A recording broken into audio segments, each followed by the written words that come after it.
Please save our mother. She is in the ICU. He was shocked to see the crying twins calling his ex their mother. Hi, my beautiful family. Welcome back to Mr. Peter Stories. Before anything else, I want you to feel this. I honor you. I cherish you. Each one of you is a precious part of my heart. You're not just viewers. You are my family, my comfort, my reason to keep going. Every time I create a story, I picture your smiles, your tears, your warmth, and I whisper a thank you for choosing to walk this journey with me. You've stood by me in silence, in storms, in sunshine. You've given me your time, your trust, your love. And I don't take a single second of that for granted. I see you, I feel you, and I love you deeper than words could ever carry. If I've ever fallen short, please know it was never out of neglect. My heart beats with gratitude for each of you. You are my strength. You are the soul of Mr. Peter Stories. Before we begin, allow me to offer you this very sacred and beautiful prayer. May your home be filled with peace that cannot be shaken. May your heart overflow with joy that no sorrow can steal. May every dream in your soul begin to bloom like spring after a long winter. May you always be protected, guided, and wrapped in love, so much love that even your silent prayers are answered in full. You are worthy, you are precious, you are never alone. Now, my beloved family, let's begin. With all the love in the world. Brendan McKeon's Italian leather shoes echoed against the polished marble floors of Memorial Hospital as he strode through the main corridor. At 38, he commanded attention with his tailored charcoal suit and confident gait, the embodiment of success with his billion-dollar healthcare technology empire. Yet behind his steel blue eyes lurked an emptiness no amount of wealth could fill. We're thrilled you're considering funding our new children's wing, Mr. McKeon, Dr. Sharma said, struggling to keep pace with Brendan's long strides. Your contribution would revolutionize pediatric care in this region, Brendan nodded, offering the practiced smile that had graced countless business magazines. McKeon Enterprises believes in investing in the future, he replied, the words hollow despite their truth. Once he had spoken such phrases with passion, back when Jesse had been by his side, reminding him that business could change lives, not just balance sheets. 5 years. 5 years since he'd last seen her warm brown eyes, felt her delicate fingers intertwined with his. 5 years since she'd vanished without explanation, leaving nothing but a handwritten note. I'm sorry. I can't stay. Please don't look for me. He had respected her wishes, though every instinct had screamed to find her. Now, her memory was just another ghost haunting the corners of his empty penthouse.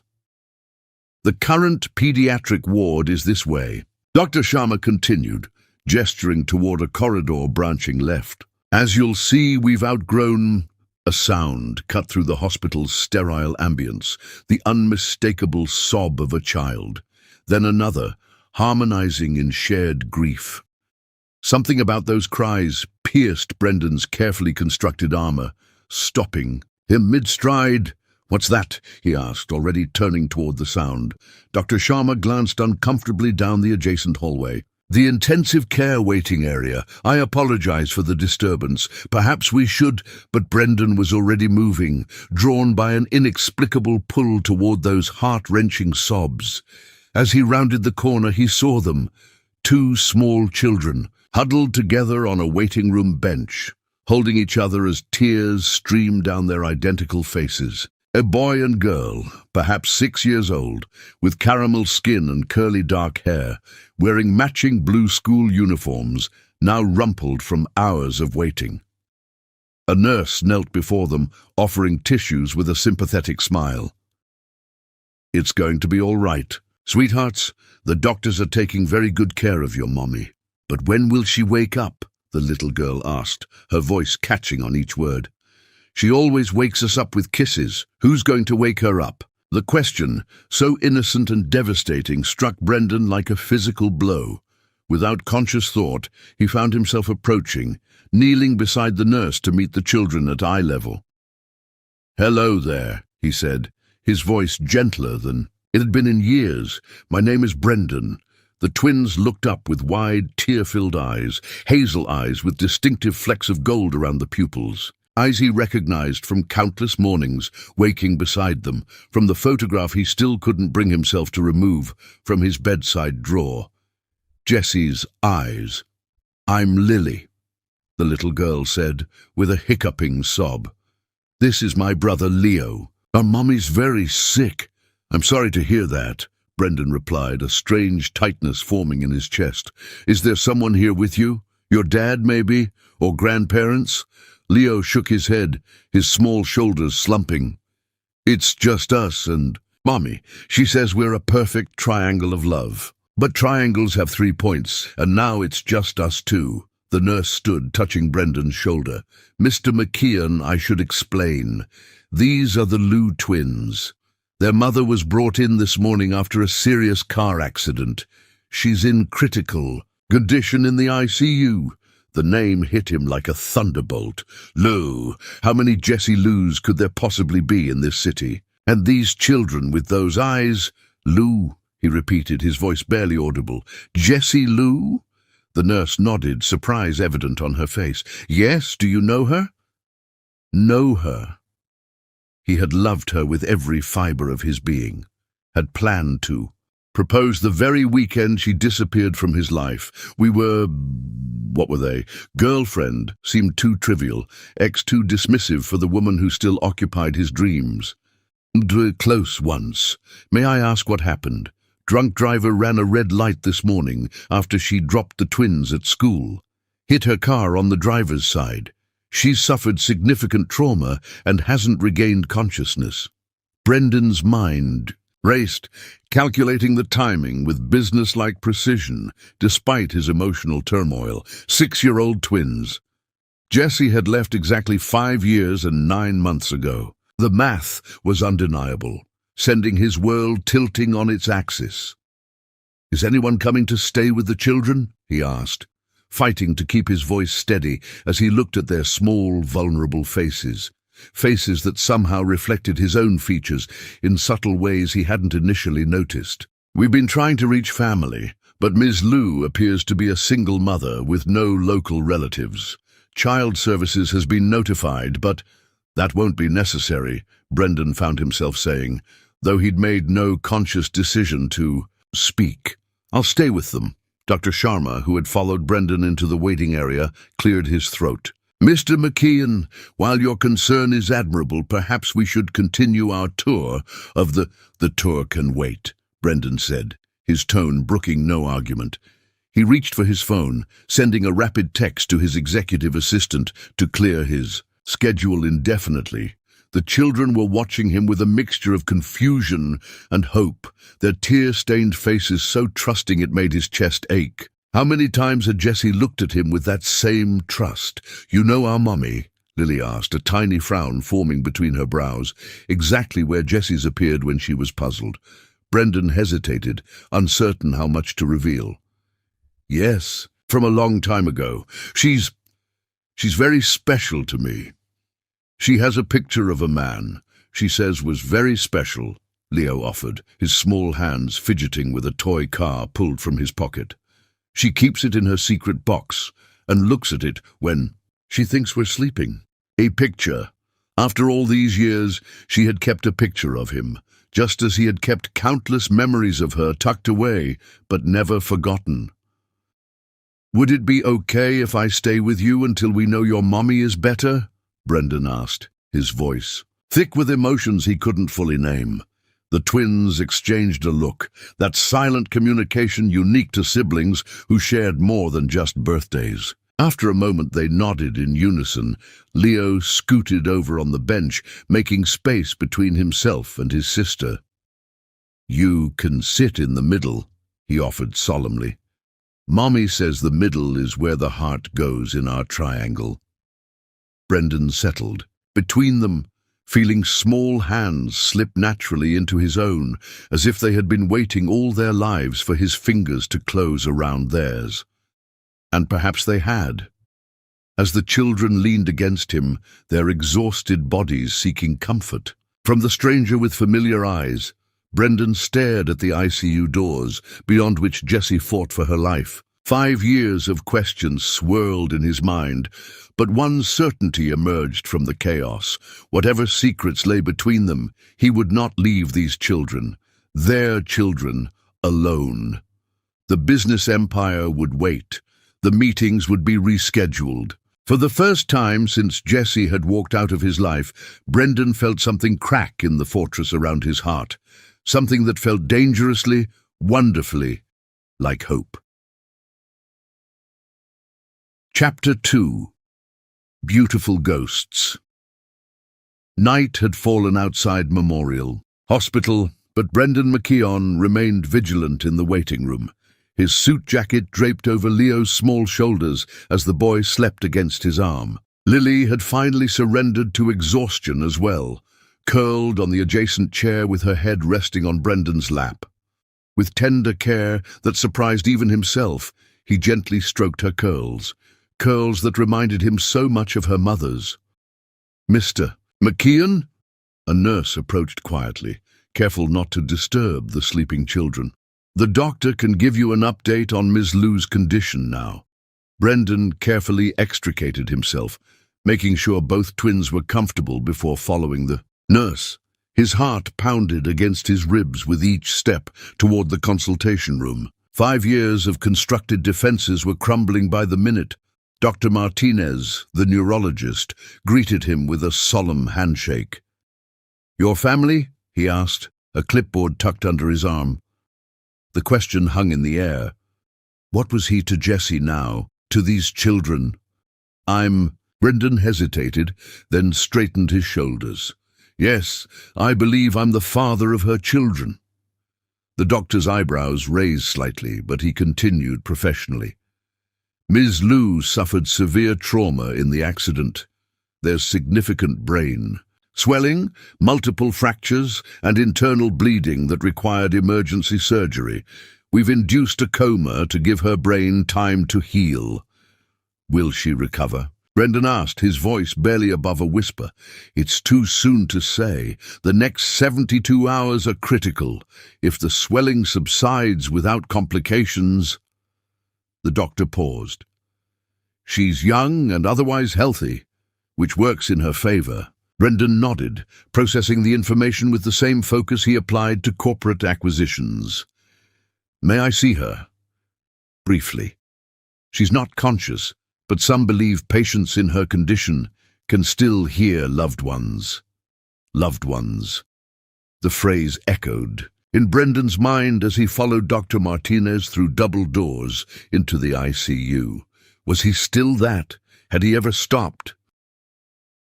Nothing could have prepared him for the sight of Jessie lying motionless among tubes and machines. Her beautiful face was marred by cuts and bruises, her vibrant spirit hidden behind closed eyelids. The strong, independent woman who had challenged. His every assumption about life and love now seemed fragile as glass. "I'll give you a moment," the doctor said, stepping away. Alone with her, Brendan found himself speechless. How many conversations had he imagined having if he ever found her? Again, how many questions had remained unanswered? Now faced with the possibility of losing her forever before getting those answers, none of it seemed to matter. He reached for her hand, the same hand that had once traced patterns on his skin in the early morning light, that had gestured wildly when she was excited about a new book or idea, that had gently wiped away his tears the night his father passed away. "Jessie," he whispered, his thumb stroking her knuckles. "I don't know if you can hear me, but I'm here, and I'm not going anywhere." This time, as the words left his lips, memories flooded back, not in chronological order, but in bursts of emotion and sensation. The charity gala where they first met, Jessie working as a caterer, accidentally spilling champagne on his $1,000 suit, her mortified expression followed by surprising defiance when he'd been dismissive. "It's just fabric," she'd said, those remarkable eyes challenging him. There are people in this city who don't have clothes at all, yet you're upset about a suit you'll replace tomorrow." Her boldness had stopped him cold, making him see himself through her eyes, privileged, entitled, disconnected from reality. Something about her perspective had shifted something fundamental in his worldview. Brendan blinked back to the present, his eyes burning with unshed tears. Their first date, when he'd expected to impress her with an exclusive restaurant reservation. Instead, she'd convinced him to eat at a small family-owned Vietnamese place, where the elderly owner had hugged Jessie like a daughter and fed them until they could barely move. "Wealth isn't what you own," she'd told him that night under the stars.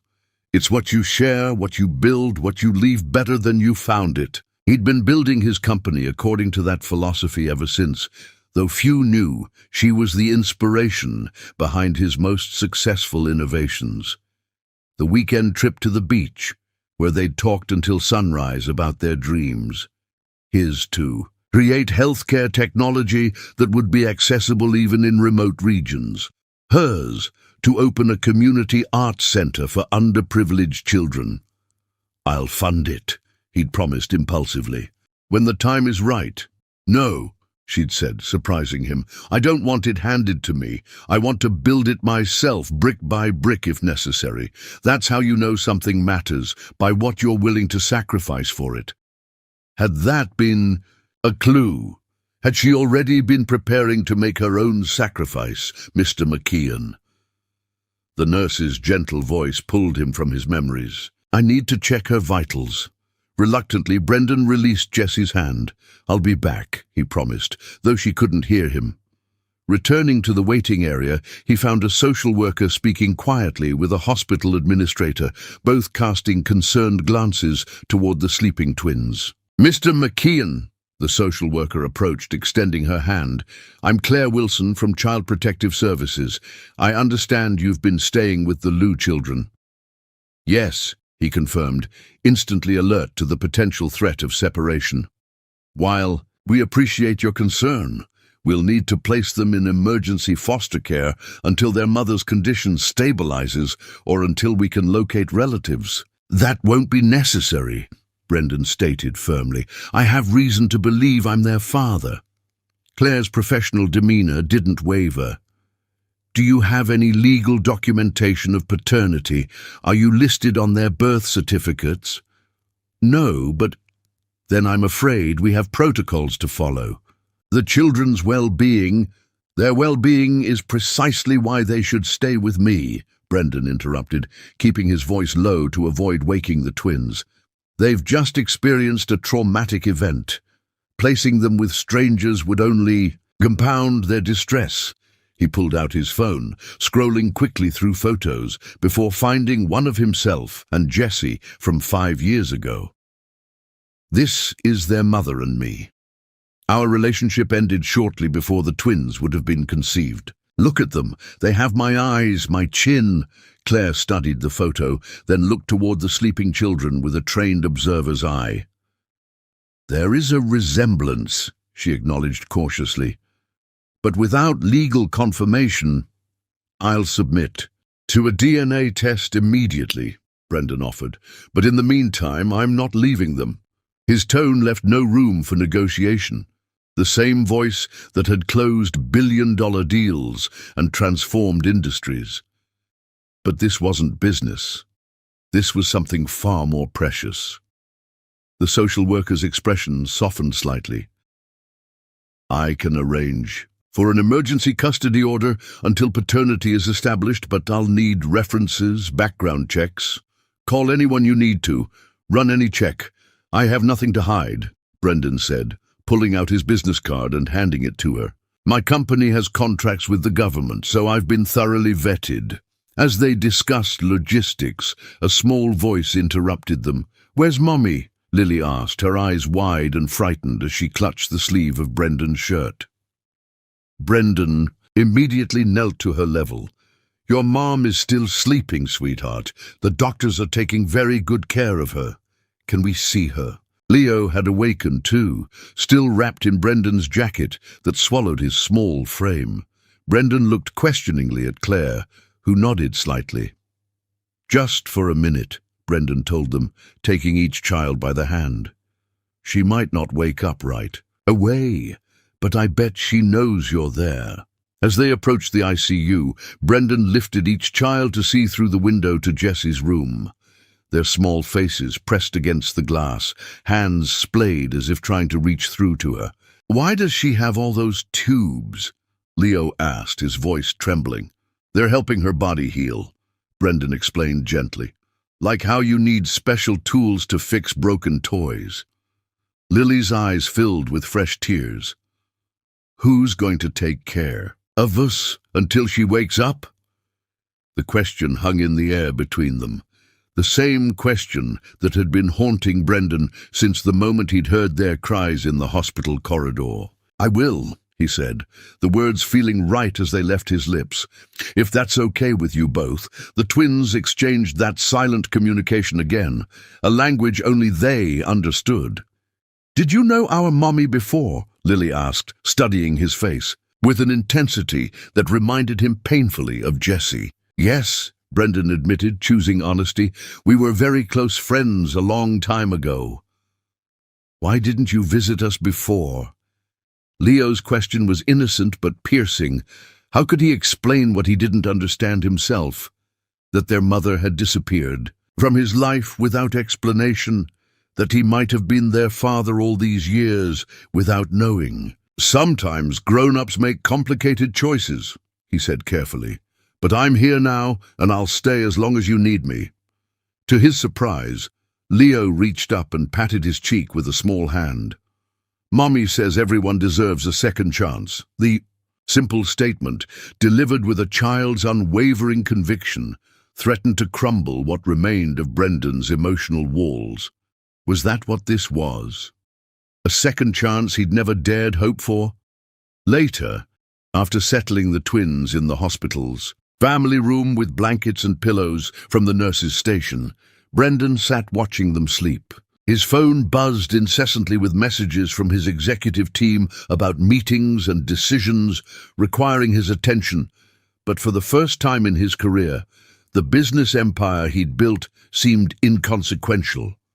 Instead, he found himself studying the faces of these children, searching for traces of himself in their features, wondering about all the moments he'd missed. First words, first steps, first days of school. A lifetime of memories he should have shared.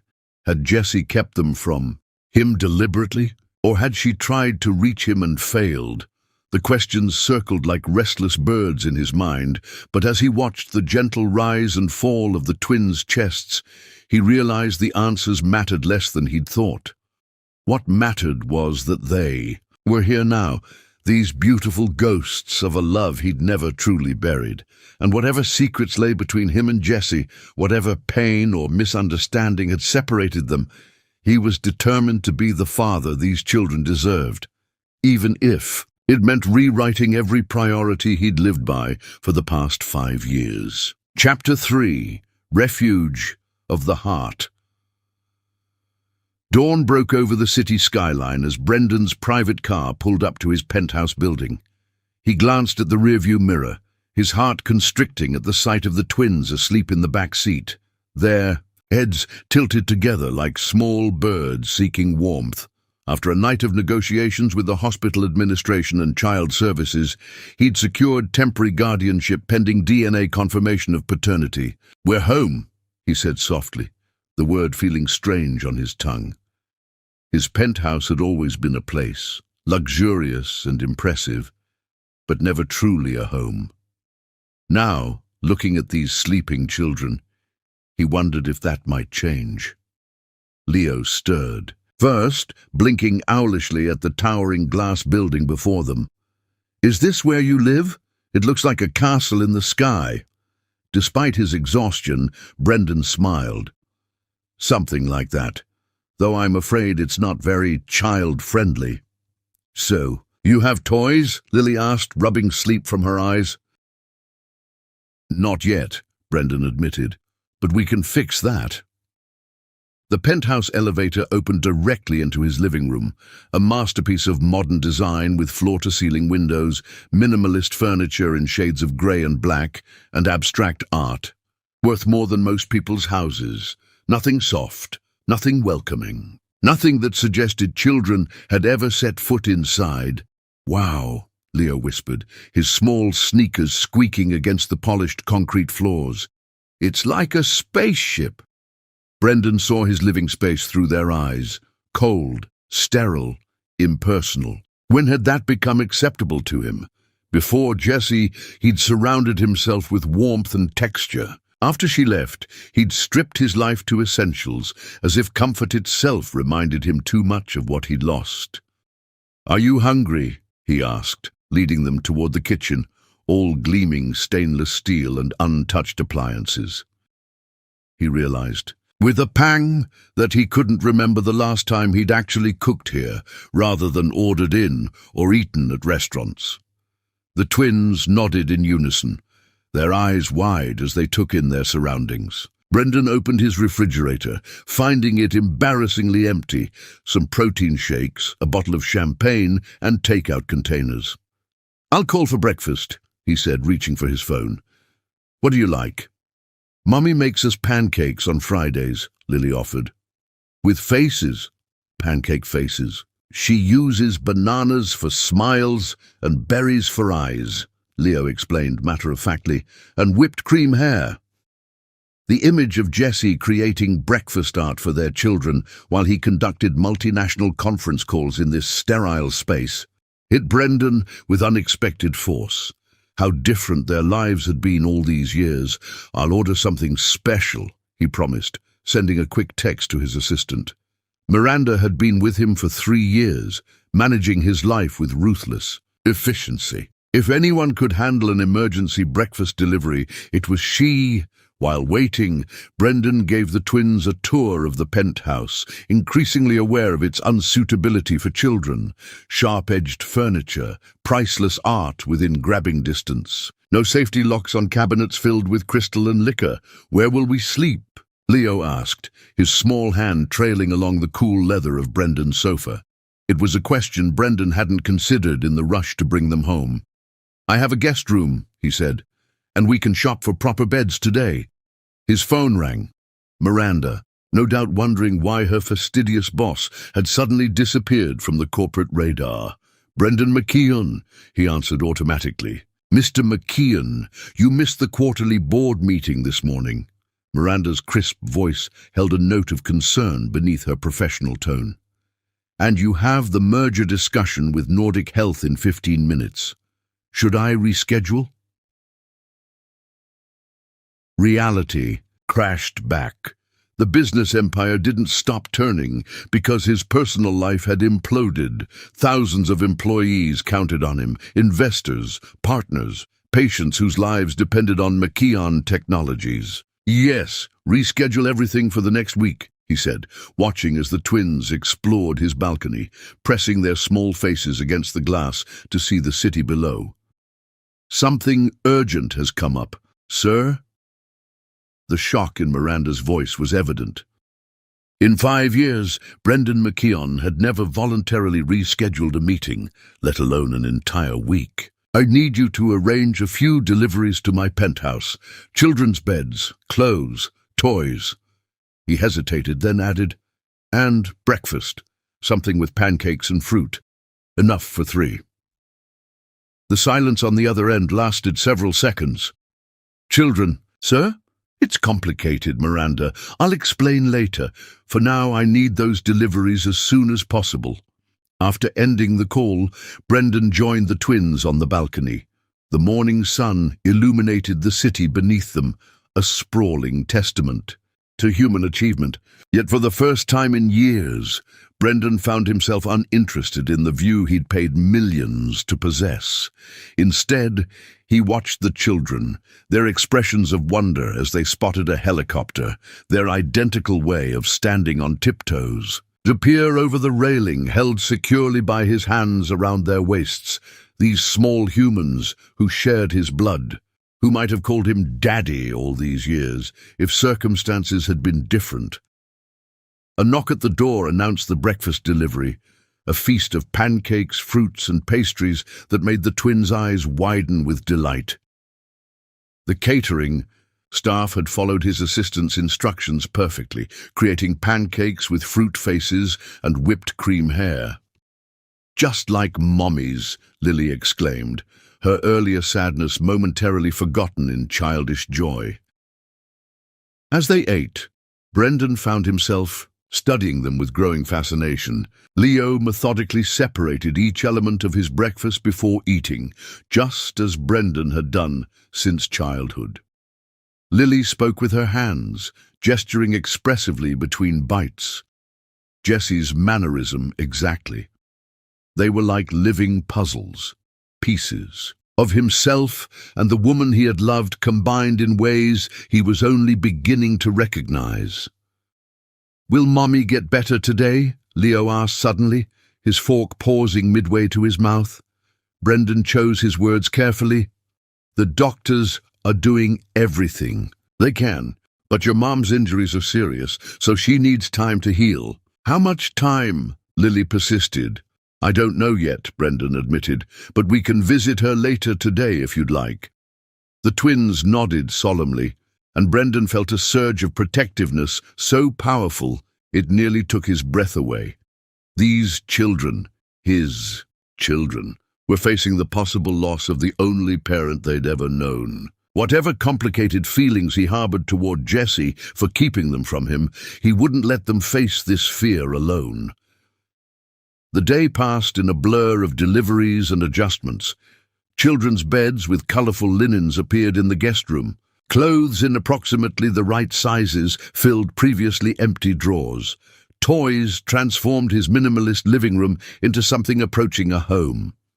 Through it all, Brendan fielded urgent calls from his executive team, approving decisions and delegating responsibilities with half his attention, while his heart remained focused on the twins. Each time he glanced up from a business discussion to find them building a fortress from couch cushions or examining his collection of global artifacts with careful fingers, something shifted in his chest, as if pieces of himself long separated were slowly realigning. When his final call ended, he found Leo sitting cross-legged on the floor beside him, watching with solemn attention. "Are you the boss?" the boy asked. Brendan nodded, setting his phone aside. "Yes, I am." "Mommy says bosses have the most responsibility because they have to take care of everyone who works for them," Leo said, his eyes serious beyond his years. Mom is very wise," Brendan replied, struck by how perfectly that reflected Jesse's worldview. "Is she a boss, too?" Leo nodded proudly. "She's the boss of the art center. She helps kids make paintings and sculptures and stuff. She works really hard. An art center. She'd achieved her dream after all." Pride mingled with regret in Brendan's chest. Pride in her accomplishment. Regret that he hadn't been there to witness it. "Do you like art?" he asked.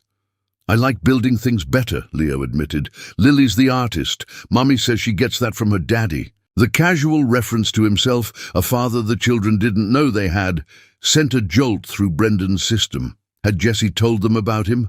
Or was he just daddy in the abstract? Before he could formulate another question, Lily appeared from the guest room, where she'd been arranging her new stuffed animals. "Can we go see Mommy now? I want to tell her about the pancakes." Brendan checked his watch. "Yes, it's visiting hours. Let's get ready." As he helped them tie shoelaces and wash sticky faces, Brendan was struck by how naturally these parental gestures came to him. He, who had built his life around boardrooms and balance sheets, found unexpected fulfillment in these simple acts of care. The hospital was quieter in the afternoon. The bustling morning activity settled into the steady rhythm of routine care. As they approached the ICU, Dr. Martinez intercepted them.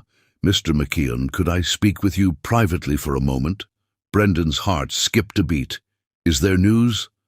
"Some encouraging signs. The swelling has reduced slightly, and her latest scans show improved brain activity."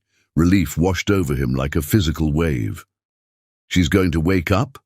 It's still too early for guarantees, but she's moving in the right direction. The doctor glanced at the twins, who were watching a therapy dog visit patients down the hall. Have you considered how to prepare them if recovery takes longer than expected? The question struck at Brendan's deepest fear, that Jessie might never wake up, leaving these children permanently in his care.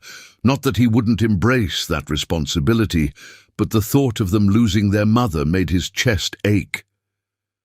I'm hoping it won't come to that, he said quietly. But yes, I'm preparing for all possibilities. When they entered Jessie's room, Brendan held each twin by the hand, steadying them for the sight of their mother, still connected to machines. To his surprise, they showed little hesitation, moving immediately to her bedside with the resilience unique to children. "Hi, Mommy," Lily whispered, standing on tiptoes to see better. "We had pancakes with faces today. And we're staying in a castle in the sky with your friend Mr. Brendan," Leo added, his small fingers reaching for his mother's hand. "He has really cool stuff but no toys, but it's okay because he bought us some." Watching them speak to her with such certainty that she could hear them, Brendan felt a tightness in his throat. He stepped closer, placing a gentle hand on each child's shoulder. "Your mum is very strong," he told them softly, "and she loves you very much." "How do you know?" Lily asked, her eyes serious as they studied his face. How did he explain what he knew of Jessie's heart? How she'd once stayed up all night to care for a stray kitten they'd found, or travelled across the city to deliver soup to a sick friend. How she'd always put others' needs before her own. "Because I knew her," he said simply, "and because she's made sure you both know how much you're loved. That's what matters most to your mom. Love." As if responding to the word, Jessie's monitors beeped slightly faster. The twins gasped, leaning closer. "She heard us," Leo exclaimed. Whether coincidence or true response, Brendan allowed himself to hope. Seeing Jessie again had reawakened feelings he'd thought long buried, not just the lingering hurt of her departure, but the profound connection they'd shared. A connection that had apparently resulted in these two remarkable children. As they left the hospital that evening, the twins unusually quiet after the emotional visit, Brendan found himself making a silent promise to the woman lying in that hospital bed. He would protect what she loved most, whatever it took. And perhaps, when she awakened, they might finally unravel the mystery that had kept them apart for 5 long years. Chapter 4. Letters of Lost Love. 3 days had passed since Brendan brought the twins to his penthouse. 3 days of rushed shopping trips for children's necessities, of improvised meals and bedtime stories read from hastily purchased books. 3 days of divided attention between urgent business matters and the infinitely more important task of caring for Leo and Lily. 3 days of hospital visits, of speaking softly to Jessie's unresponsive form, while the twins held her hands and told her about their adventures in Brendan's sky castle. On the 4th morning, Brendan sat at his kitchen island, reviewing quarterly reports while the twins ate breakfast. A business empire didn't run itself, and despite delegating more responsibility than he had in years, certain decisions still required his attention. Yet he found his focus repeatedly drifting to the children, to Leo's methodical arrangement of cereal pieces by color, to Lily's humming as she drew with the art supplies he'd had delivered. His phone buzzed with a text from Dr. Martinez. No. Significant changes overnight. Stable condition. Continued monitoring. The message brought both relief and frustration. Jessie wasn't worse, but she wasn't better either. The limbo continued. "Mr. Brendan?" Lily's voice pulled him from his thoughts. "We need more clothes and our special stuffed animals from home, and Leo's asthma medicine." Brendan set his tablet aside immediately. "Asthma medicine? Why didn't you tell me before?" "It's just for when it gets really bad," Leo explained, unconcerned. "I haven't needed it lately." "Still, we should have it," Brendan said, already reaching for his phone to call his assistant. Then he paused, considering. This was something he should handle personally. "How about we go to your apartment today and pick up whatever you need?" The twins exchanged a look, then nodded eagerly.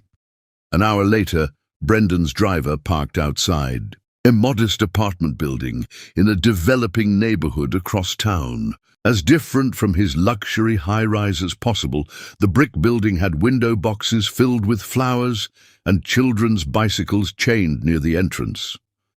"We're on the 3rd floor," Leo announced, leading the way with the confidence of routine. "Apartment 3B.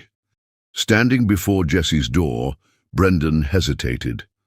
This felt like crossing a threshold beyond mere physical space, entering the life she had built without him, the home where she had raised their children. Lily solved his dilemma by pulling a key from her unicorn backpack. "Mommy lets me carry the spare key because I'm responsible," she explained solemnly. Inside, Brendan found himself in a world that was quintessentially Jesse.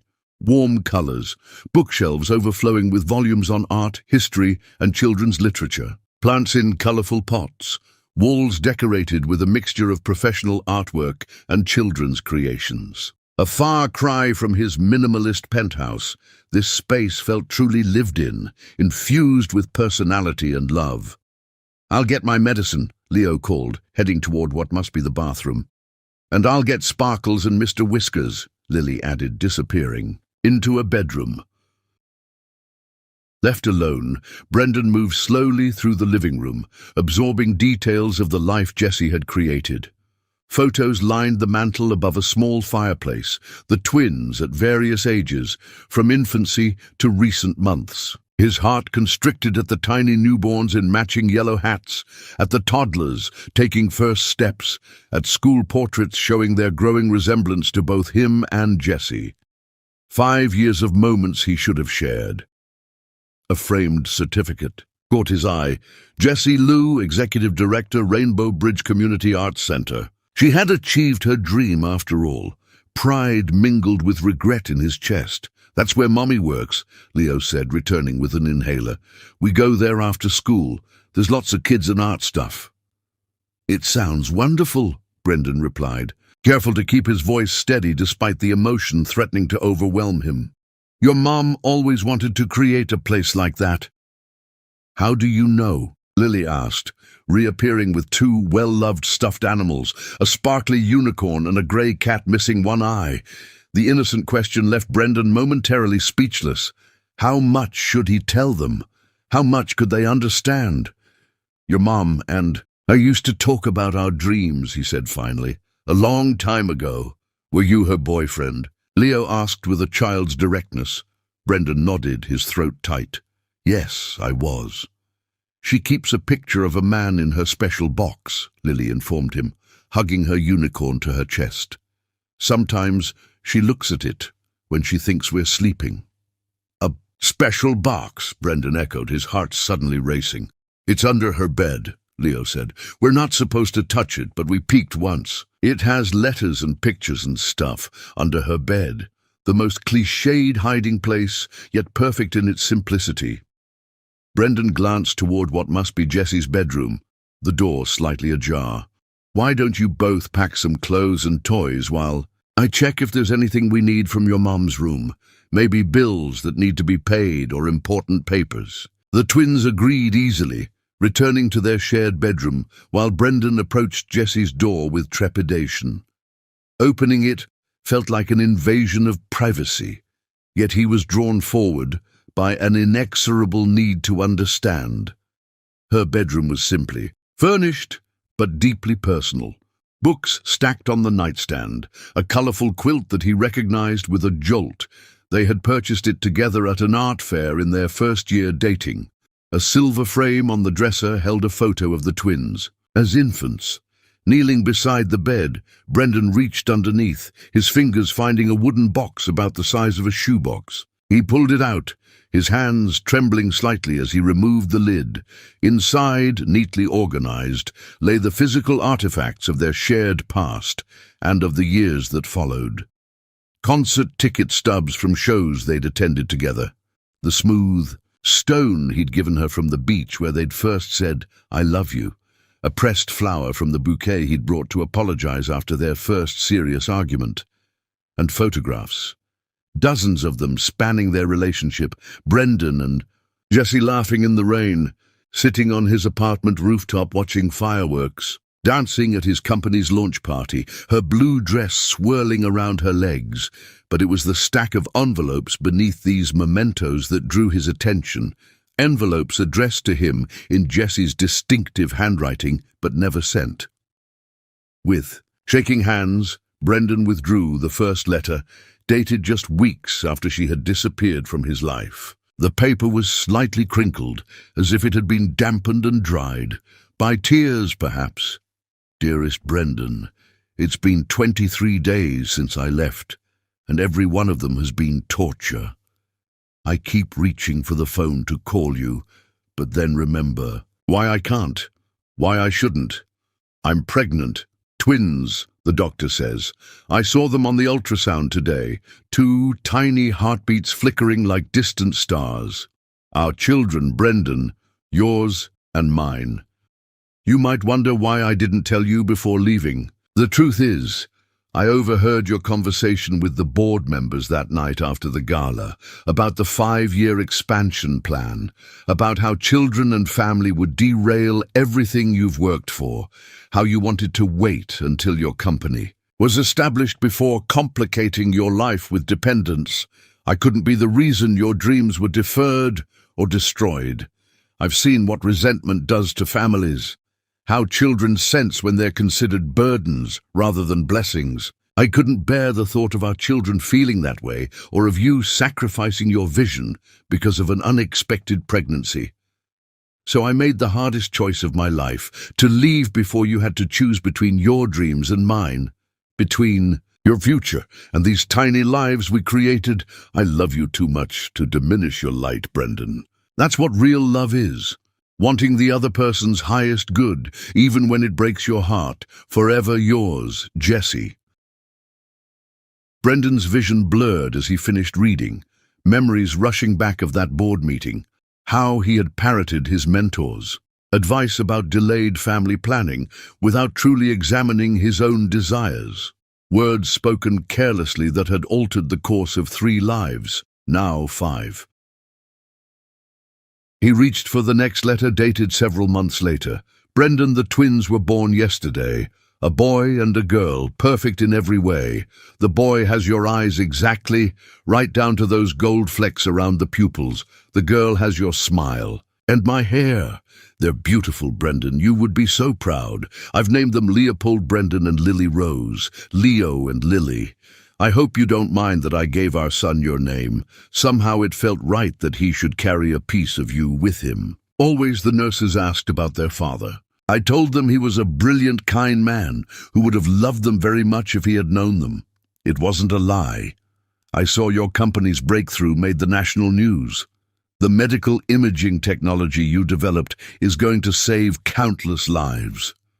I cut out the article for the twins' memory box. Someday they'll know their father changed the world. I miss you every day, Jessie. Letter after letter chronicled the twins' lives. First smiles, first words, first steps. Jessie's struggles as a single mother working multiple jobs while pursuing her dream of opening the art center, her pride in the children's milestones, her loneliness on holidays, her determination to give them everything despite limited resources. The most recent letter was dated just 3 weeks ago. My dearest Brendan, the twins turn 6 next month.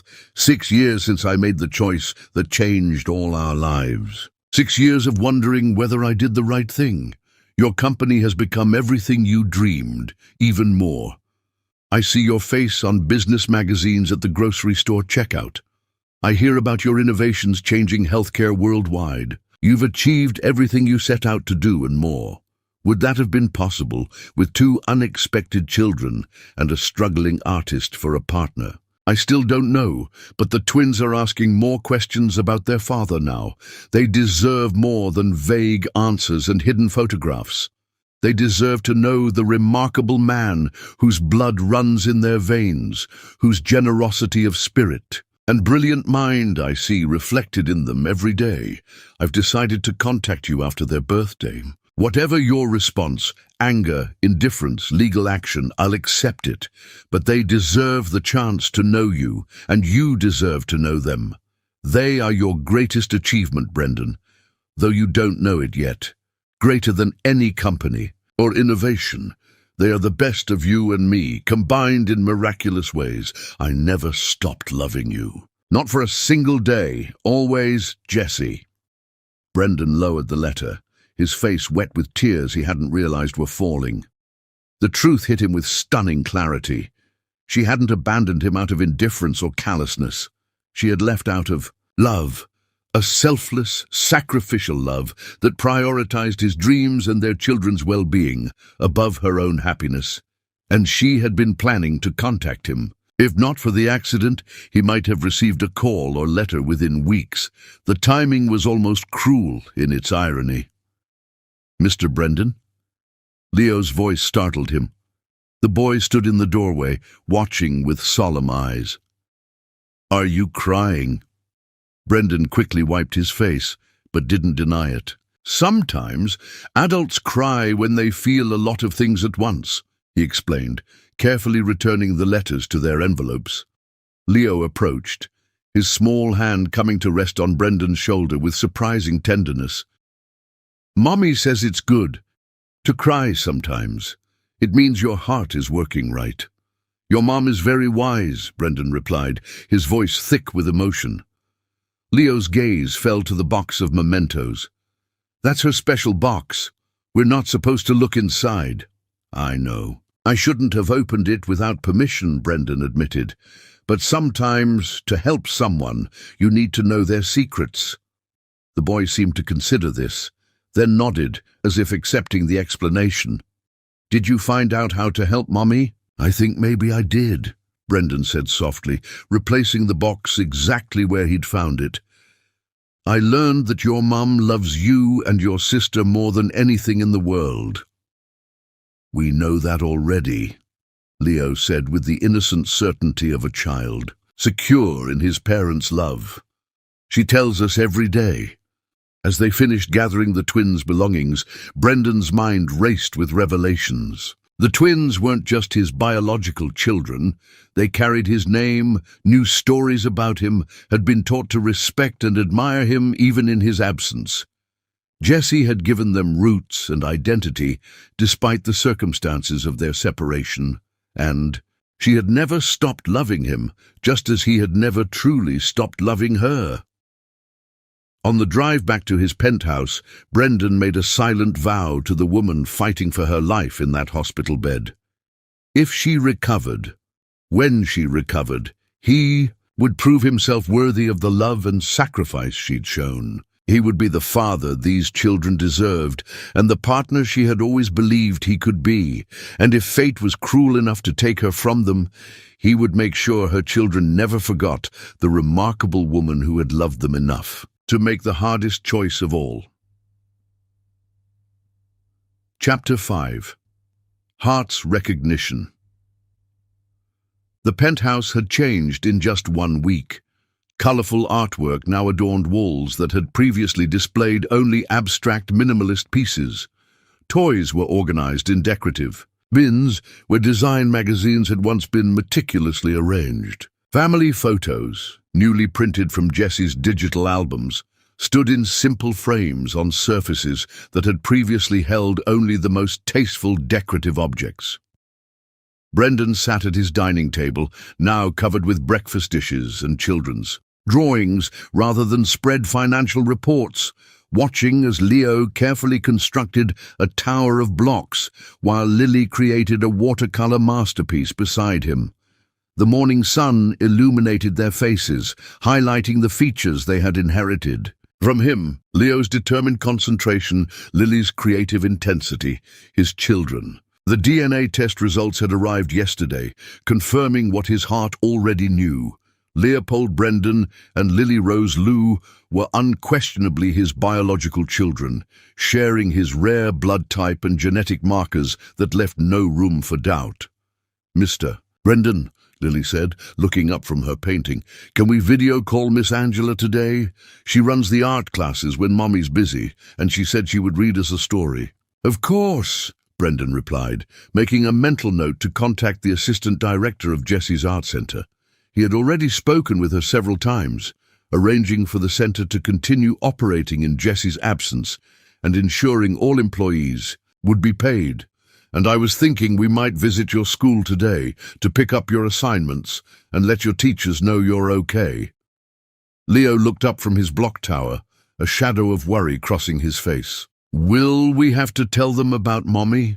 They already know, Brendan said gently, but we can tell them that she's getting stronger every day. It wasn't exactly a lie. The doctors had reported marginal improvements in Jessie's condition, though. She remained in the coma. Are you coming with us to school? Lily asked, her eyes brightening at the prospect. Absolutely, Brendan assured her, surprised by how much he was looking forward to this mundane parental duty. His assistant had nearly fainted when he'd blocked out his entire day for a school visit and playground outing. The CEO, who once rescheduled his own birthday dinner for an emergency board meeting, was now prioritizing finger painting and jungle, gyms over international conference calls, and strangely, it felt right. After breakfast, he helped the twins get ready, marveling at the routine they had established in such a short time. Leo methodically laid out his clothes in a specific order, insisting on dressing himself with just a little help with buttons. Lily chattered through her entire process, creating stories about her clothing choices and asking Brendan to brush her curls, just like Mommy does. These small moments of trust and connection had become precious to him, each one a gift he hadn't known to want before they arrived in his life. As Brendan helped Leo tie his shoelaces, he noticed the boy watching him with that penetrating gaze so reminiscent of his own. You do it just like I do, Leo observed. From the bottom up instead of the top down. Brendan's hands stilled for a moment. It was true. He had always tied his laces in this somewhat unconventional way, a habit his mother had tried and failed to correct in his childhood. I guess great minds think alike, he said lightly, though the implication wasn't lost on him. Another genetic trait passed down, another connection beyond mere biology. The twins' elementary school was a cheerful building with colorful murals decorating its exterior walls. One of them signed with Jessie's distinctive signature, he noticed, with a pang. Inside, they were greeted warmly by staff clearly concerned about their well-being. Mr. McKeon, the principal said, shaking his hand firmly, we're so glad to meet you, though we wish it were under better circumstances. The twins have been telling us all about staying in your sky castle. It's been an adjustment for all of us, Brendan admitted, but they're incredible children. That's Jessie's influence, the principal said with warm certainty.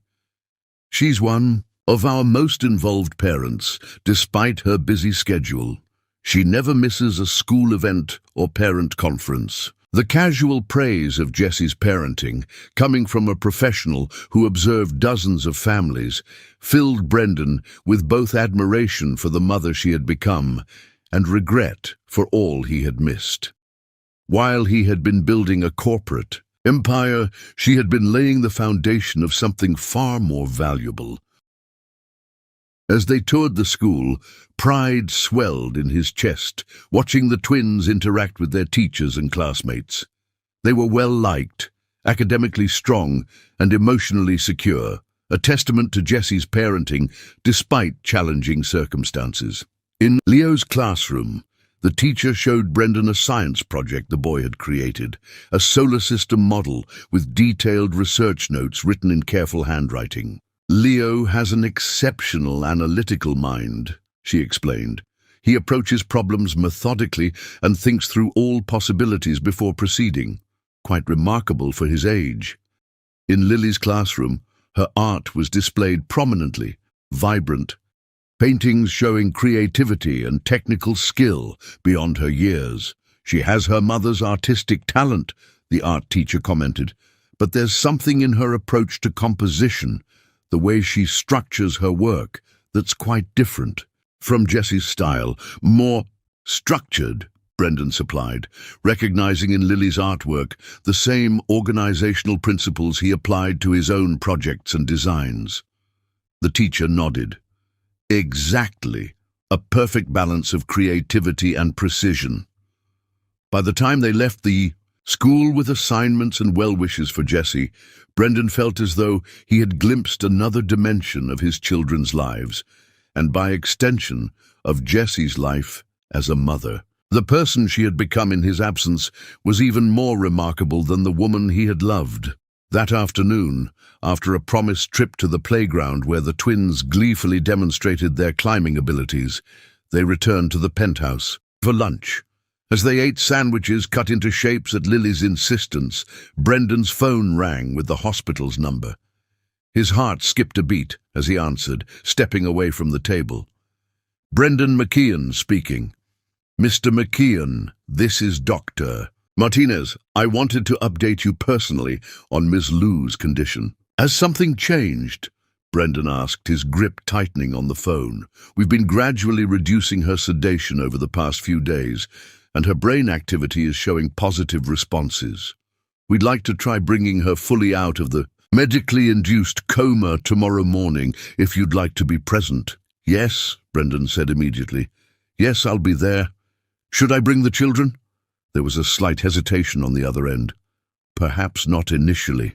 While we're hopeful for a positive response, patients coming out of comas can be disoriented or agitated. It might be better for the children to wait until she's stabilized." After ending the call, Brendan returned to the twins, his mind racing. Should he tell them? Create hope that might be crushed if Jessie didn't wake up as expected, or keep the information to himself until there was certainty? "Was that the doctor?" Lily asked, her intuition sharp as always. "About Mommy?" Brendan took a deep breath, choosing honesty. "Yes, it was. The doctors think your mom might be ready to wake up soon. Tomorrow, maybe." The twins' faces lit up with identical expressions of joy and hope. "Really?" Leo asked, bouncing slightly in his chair. "Can we go see her right away?" "The doctors think it's better if I go first," Brendan explained gently. "Sometimes when people wake up after being asleep for a long time, they're confused and need time to remember where they are. But as soon as your mom is ready for visitors, you'll be the first to see her." That evening, after tucking the twins into bed with extra stories and reassurances, Brendan found himself standing in his home office, staring out at the city lights. Tomorrow might change everything. Again. If Jessie woke up, what then? Would she be angry that he had inserted himself into their children's lives? Grateful for his help? What would he say to explain the past 5 years of absence? His reflection stared back at him from the darkened window. The successful CEO, the man who had everything and nothing until a week ago. Now, he was someone else. Entirely a father, a caretaker, a man rediscovering parts of himself long buried beneath ambition and achievement. Sleep proved elusive that night. Brendan found himself checking on the twins repeatedly, drawn to the peaceful sight of their slumber. Around midnight, a small sound from their room brought him to their doorway once more. Lily sat up in bed, tears streaming down her face. A nightmare, perhaps. "Hey, Princess," he whispered, approaching carefully. "What's wrong? What if Mommy doesn't remember us?" she asked, her voice small and frightened. "My friend Tyler's grandpa woke up in the hospital and didn't know anybody." Brendan sat on the edge of her bed, his heart aching at her fear. "Your mum could never forget you," he assured her. "You and Leo are in her heart, not just her memory. And love doesn't forget even when minds get confused. Promise?" she asked, her small fingers wrapping around his larger ones. "I promise," he said, surprised by his own certainty. If there was one thing he knew about Jessie Lou, it was the depth of her capacity to love. Nothing, not even brain injury, could erase what was fundamental to her being. As he held Lily's hand until she drifted back to sleep, Brendan felt a strange sense of peace descend. Whatever tomorrow brought, they would face it together, the four of them, a family created by chance and choice and the undeniable pull of hearts recognizing their own. Morning arrived with nervous energy permeating the penthouse. Brendan prepared. Breakfast mechanically, his mind already at the hospital, where doctors would be preparing to bring Jessie out of sedation. The twins, sensing the importance of the day, were on their best behavior, getting ready for school without complaint. Miranda, "We'll pick you up this afternoon," Brendan explained as he walked them to their classrooms. His assistant had surprised him with her enthusiastic offer to help with the children, revealing a maternal side he'd never glimpsed beneath her efficient exterior. "And then you'll come to the hospital when your mom is ready for visitors. Tell Mommy we love her very much," Leo instructed solemnly, "and that we've been good, and that we miss her stories," Lily added, "and her special pancakes." "I'll tell her everything," Brendan promised, kneeling to hug them both, these miraculous beings who had transformed his life in a single week. At the hospital, Dr. Martinez met him outside Jessie's room. "We've stopped the sedation completely, and her vital signs are strong. Now we wait." Inside, Jessie looked much as she had for the past week, though some of the tubes and monitors had been removed. The bruising on her face had faded to yellowish shadows, and her dark curls had been neatly brushed by one of the nurses. Brendan took his now familiar place beside her bed, reaching for her hand as he had each day. But this time, he spoke with greater urgency. "Jessie, it's Brendan. I'm here and I'm not going anywhere. Leo and Lily are safe. They're incredible, Jessie, smart and kind and so much like you." His voice caught. "They miss you. We all do. It's time to come back to us now." Hours passed with no change. Nurses came and went, checking vitals and adjusting equipment. Brendan remained, sometimes speaking to her about the twins, sometimes sitting in silence, his thumb tracing circles on the back of her hand, as he had done years ago when they sat together watching sunsets. Around noon, a subtle change. Her fingers twitched against his palm. Brendan leaned forward, heart pounding. "Jessie." Her eyelids fluttered but didn't open. "She's responding to stimuli," the nurse explained, checking her pupils with a small light. "It's a good sign, but waking can be a gradual process." Another hour passed. Brendan continued his quiet vigil, recounting stories of the past week with the twins, Leo's methodical approach to breakfast cereal, Lily's artistic creations covering his refrigerator, their shared habit of sleeping with their arms raised. "Above their heads, they're so clearly ours, Jessie," he whispered.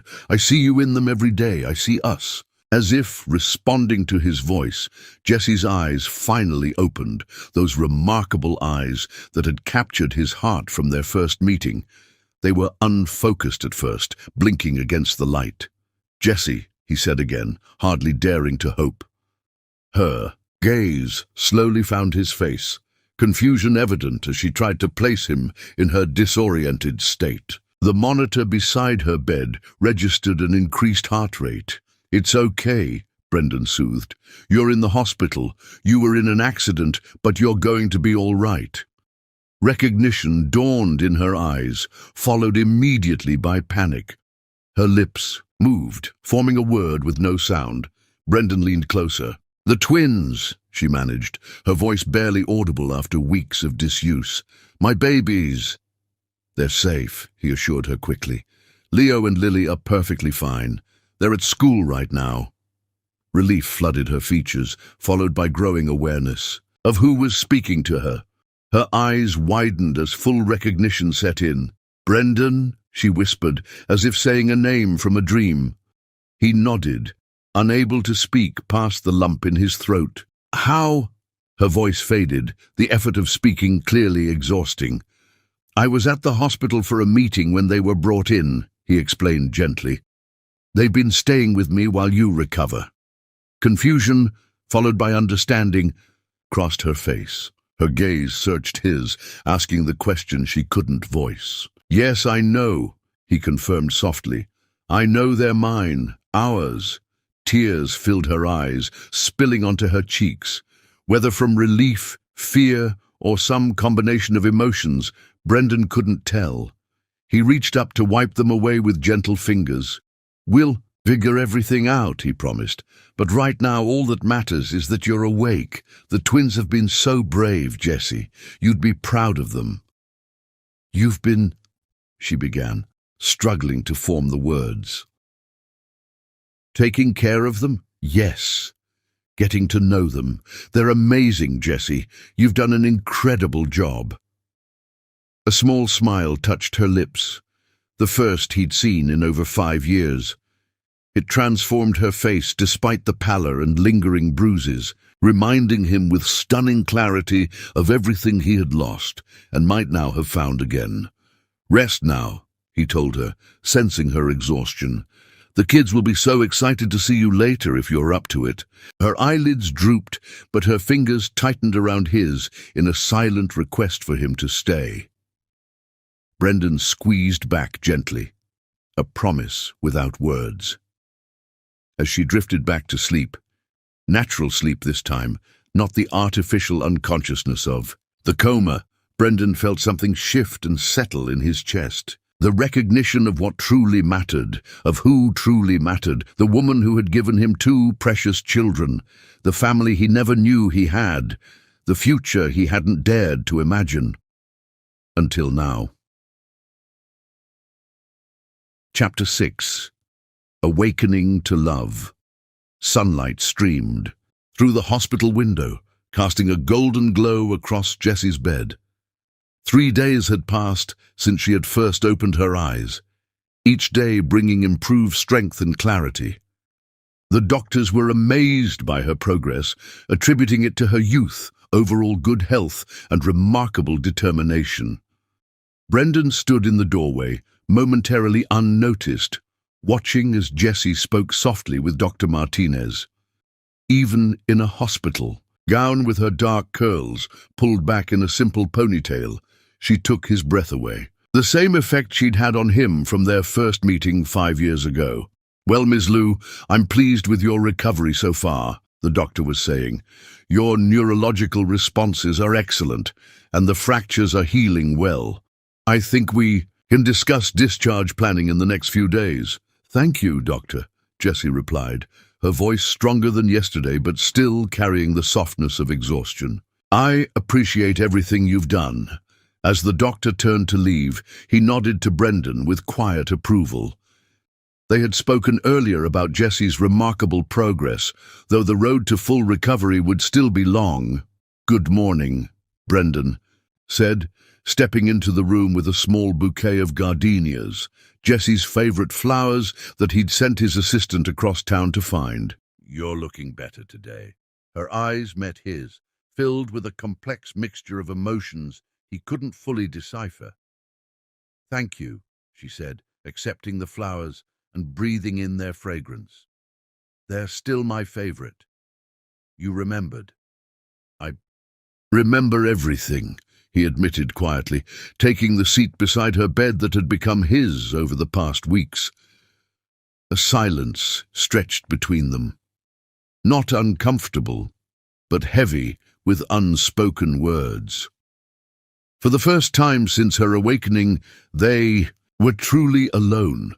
No doctors, no nurses, no twins demanding attention with their boundless energy. "The children," she began, her fingers nervously adjusting the blanket across her lap. "How are they really doing with all this?" "They're incredible, Jessie. Resilient and brave and so full of love." Brendan leaned forward, his voice earnest. "They miss you terribly, but they've adapted to staying with me better than I could have hoped." "You've been caring for them all this time," she said, not quite a question. "Taking them to school, making meals, bedtime stories." "Yes," he confirmed, "though I had a lot of help at first.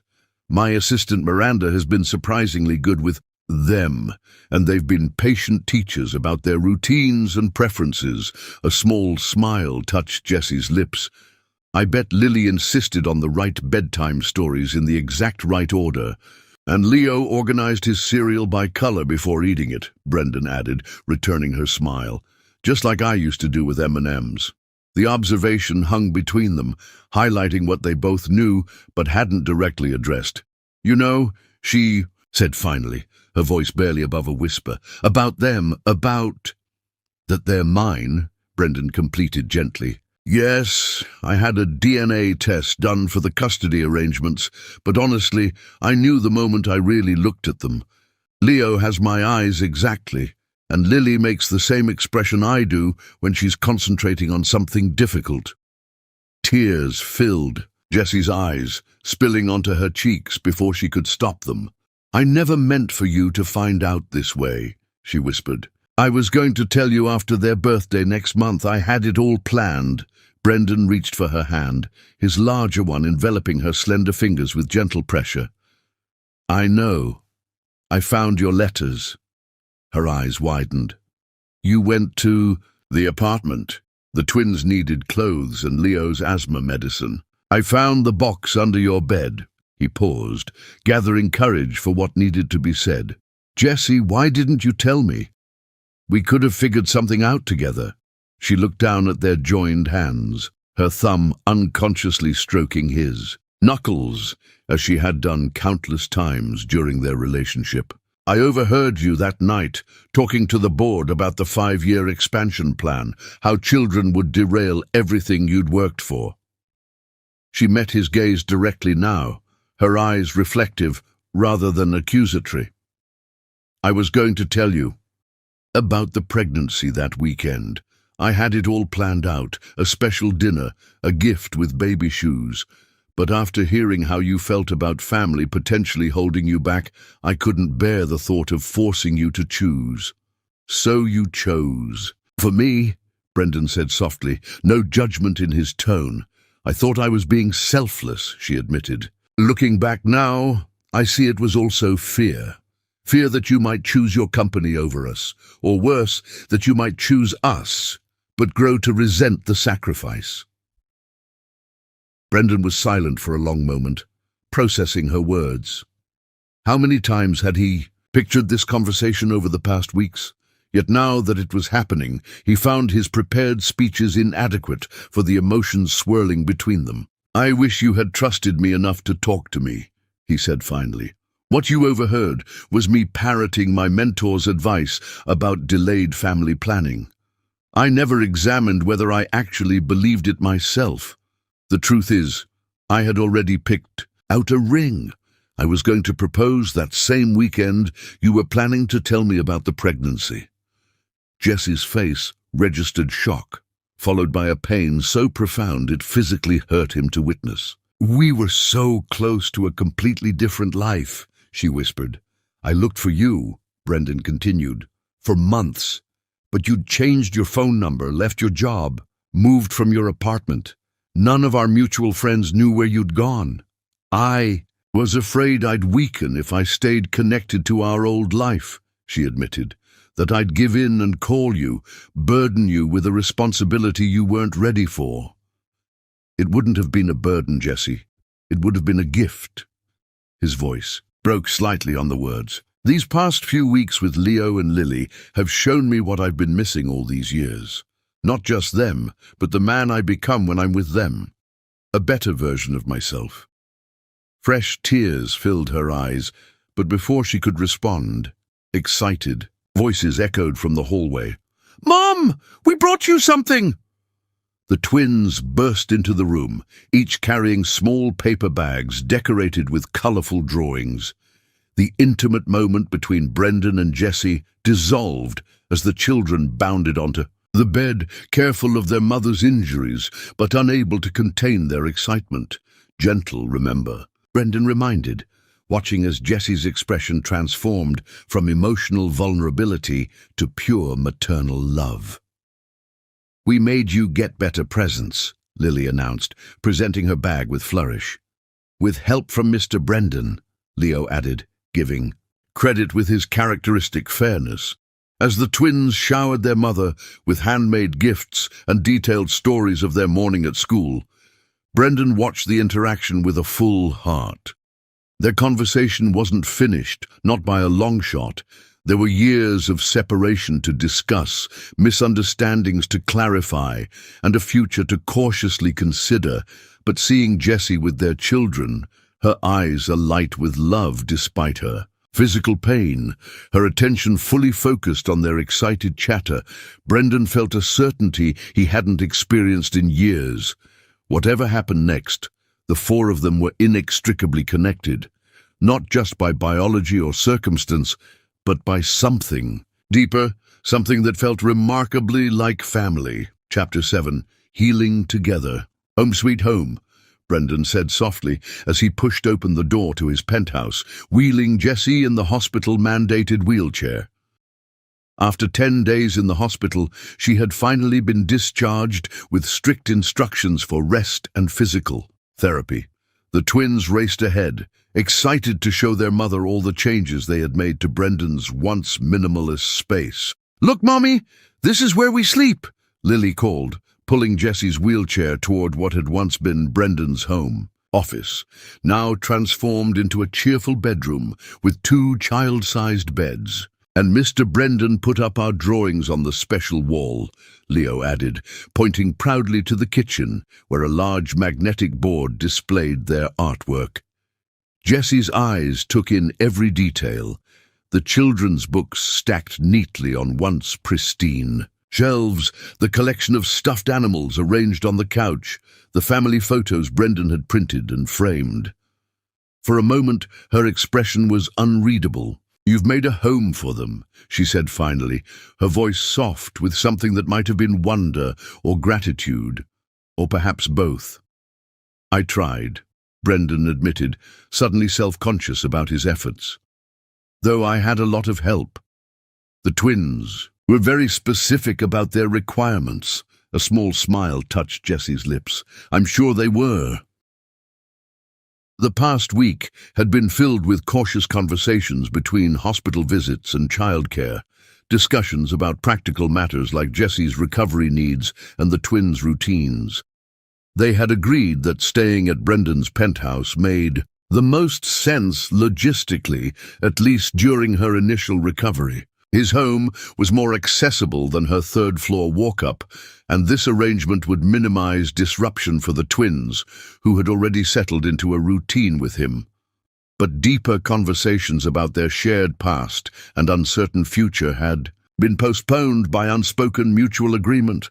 First, Jessie needed to heal physically. First, they needed to give the twins stability. First, they needed time. "We prepared your room," Brendan said, wheeling her toward his bedroom.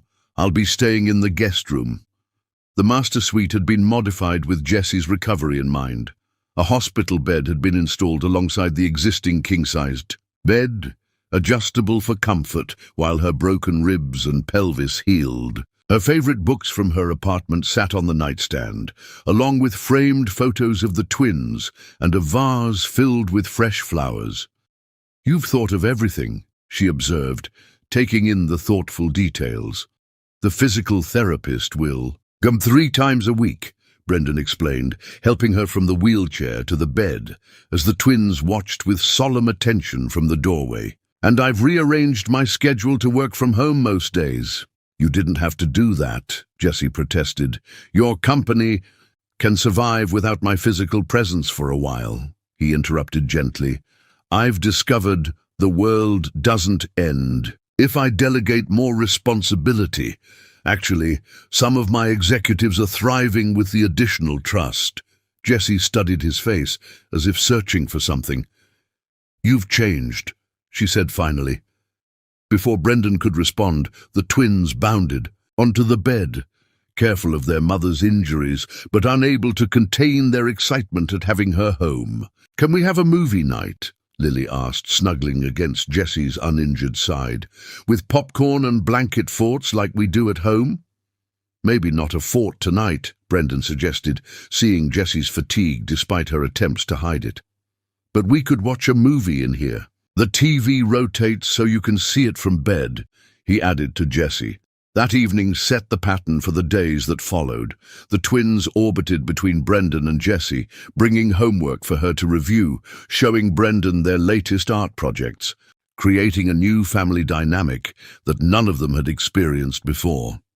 For Brendan, watching Jessie with their children was a revelation. Despite her physical limitations, her connection with them was beautiful to witness. The way she knew exactly what story would soothe Leo's frustration with a difficult math problem, how she could translate Lily's elaborate imaginative scenarios. When no one else could follow the plot, she was an extraordinary mother, patient, attentive, loving in both word and gesture. It was yet another dimension of the woman he had loved, evolved and deepened during their years apart. One evening, a week after Jessie's homecoming, Brendan entered the master bedroom with a tray of tea to find her sitting up in bed, looking through a portfolio of children's artwork. "From the art centre?" he asked, setting the tray on the nightstand. She nodded, making room for him to sit on the edge of the bed. "The assistant director dropped them off today. The children made get-well cards." She showed him a particularly elaborate creation with layers of tissue paper and glitter. "They miss their classes." "They miss you," Brendan corrected gently. "The centre is running smoothly with Angela in charge for now. I checked in yesterday." Jessie's expression softened with surprise. "You did?" "Of course. It's important to you and the twins, and to all those children who benefit from your programs." He hesitated, then added, "I'm impressed with what you've built there, Jessie. It's exactly what you always dreamed of creating." "Not exactly," she admitted with a small smile. "The original dream was much bigger. But I've learned to adapt my visions to reality." "Such as?" "Well, originally I imagined multiple locations throughout the city. Art therapy programs for hospitals, summer camping programs for underprivileged kids." She shrugged slightly, then winced at the movement. "Reality intervened. Single motherhood doesn't leave much time for empire building." "But you did it anyway," Brendan observed. "Maybe not the empire, but you created something meaningful and important while raising two incredible children." "While you were building an actual empire," she countered, but without bitterness. "Different paths," he acknowledged, "though I'm not sure mine was the better choice." Rain began to patter against the windows, the sudden shower typical of early autumn. The sound triggered a memory for both of them, evident in the way Jessie's eyes met his with startled recognition. "The boathouse," she said softly. Brendan nodded, remembering. Early in their relationship, they had been caught in a sudden downpour while rowing on the lake in the city park. Taking shelter in a small wooden boathouse, they had sat listening to rain drumming on the roof, talking for hours about their hopes and dreams while waiting out the storm.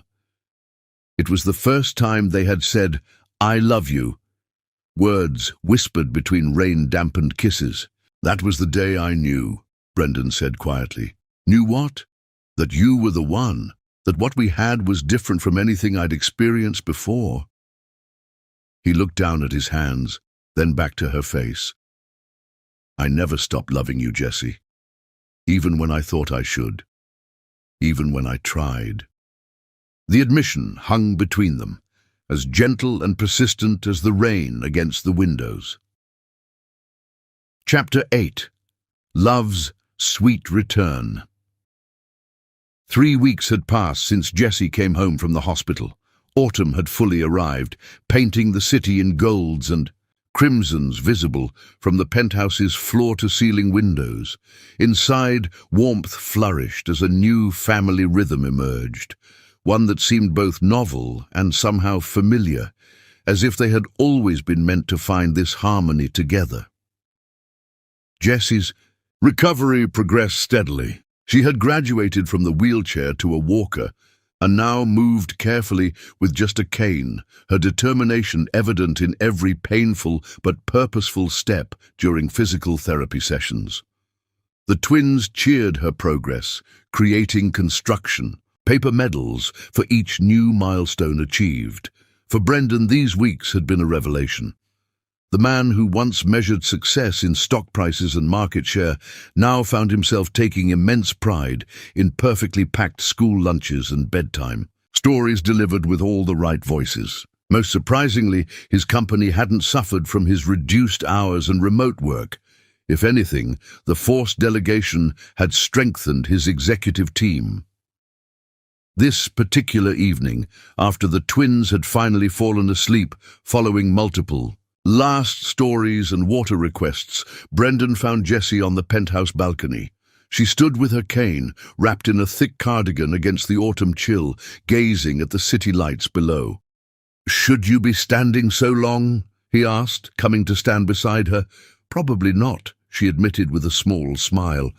"But the view called to me, and it feels good to be upright after so many weeks in bed." Brendan resisted the urge to support her, knowing her fierce independence. Instead, he simply stood close enough that she could lean against him if needed. "The city looks different from up here," she observed, "more like a constellation than a place where people actually live and work." "I used to think that was the point," Brendan admitted. "The distance, the perspective, seeing patterns instead of people. And now I find myself wondering about the stories behind each light, the families eating dinner together, the children complaining about homework, the everyday moments that matter more than I realized." Jessie glanced at him, studying his profile in the dim balcony lighting. "The twins have changed you." "Yes," he agreed, "but so have you." Again. A comfortable silence fell between them, filled only by the distant city sounds and the gentle autumn breeze. This was new for them, this ability to be together without filling every moment with words. In their previous relationship, they had been younger, more eager to express every thought and feeling. Now there was a maturity to their connection, a patience born of separate journeys and shared children. "I've been thinking about the art center," Jessie said finally. "Angela called today with an update. The fall fundraiser is approaching, and normally I'd be coordinating everything." "Do you want to go back?" Brendan asked, careful to keep his tone neutral despite the flutter of concern in his chest. The thought of her leaving, of disrupting the family unit they had begun to build, created an unexpected ache. "Not yet," she said. "Physically, I'm not ready, but I've been working on some ideas remotely, grant proposals, curriculum expansions." She hesitated, then added, "Actually, I wanted to ask your advice about something." "My advice?" "You do run a successful multi-billion-dollar company," she reminded him with a teasing smile. "I thought you might have some insights on scaling a non-profit arts program." The simple request, her willingness to include him in this significant part of her life, touched Brendan deeply. "I'd be honored to help," he said softly. As the evening chill deepened, Jessie shivered slightly. Without thinking, Brendan slipped his arm around her shoulders, pulling her gently against his side for warmth. She stiffened momentarily, then relaxed into the half-embrace, her head coming to rest naturally against his shoulder. The familiar weight of her, the scent of her hair, still the same lavender shampoo she had used years ago, sent a wave of longing through him so powerful it nearly took his breath away. How many evenings had they stood like this in his old apartment, planning their futures without knowing how drastically their paths would diverge? "Do you remember the night we met?" Jessie asked suddenly, as if following the same current of memory.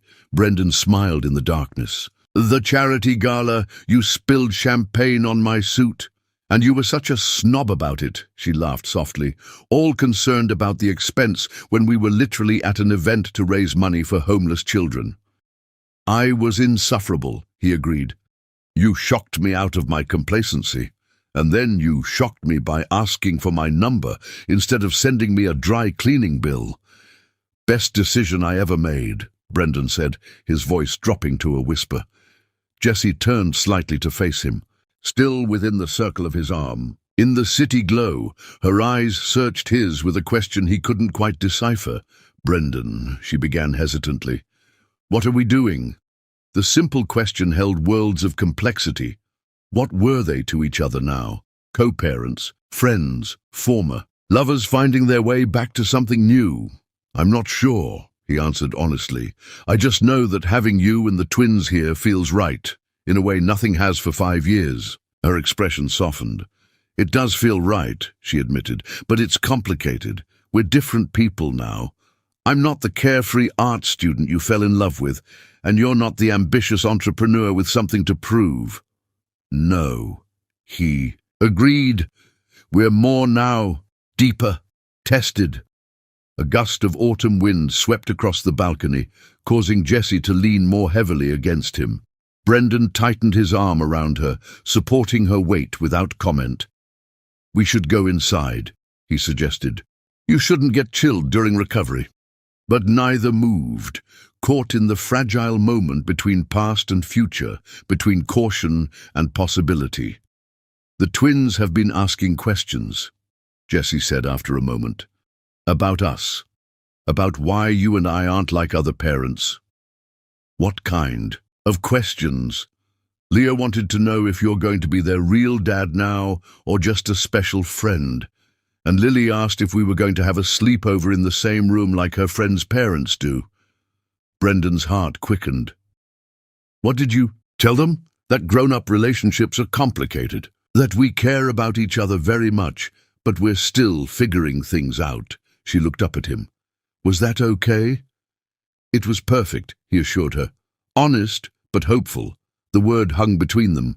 Hopeful.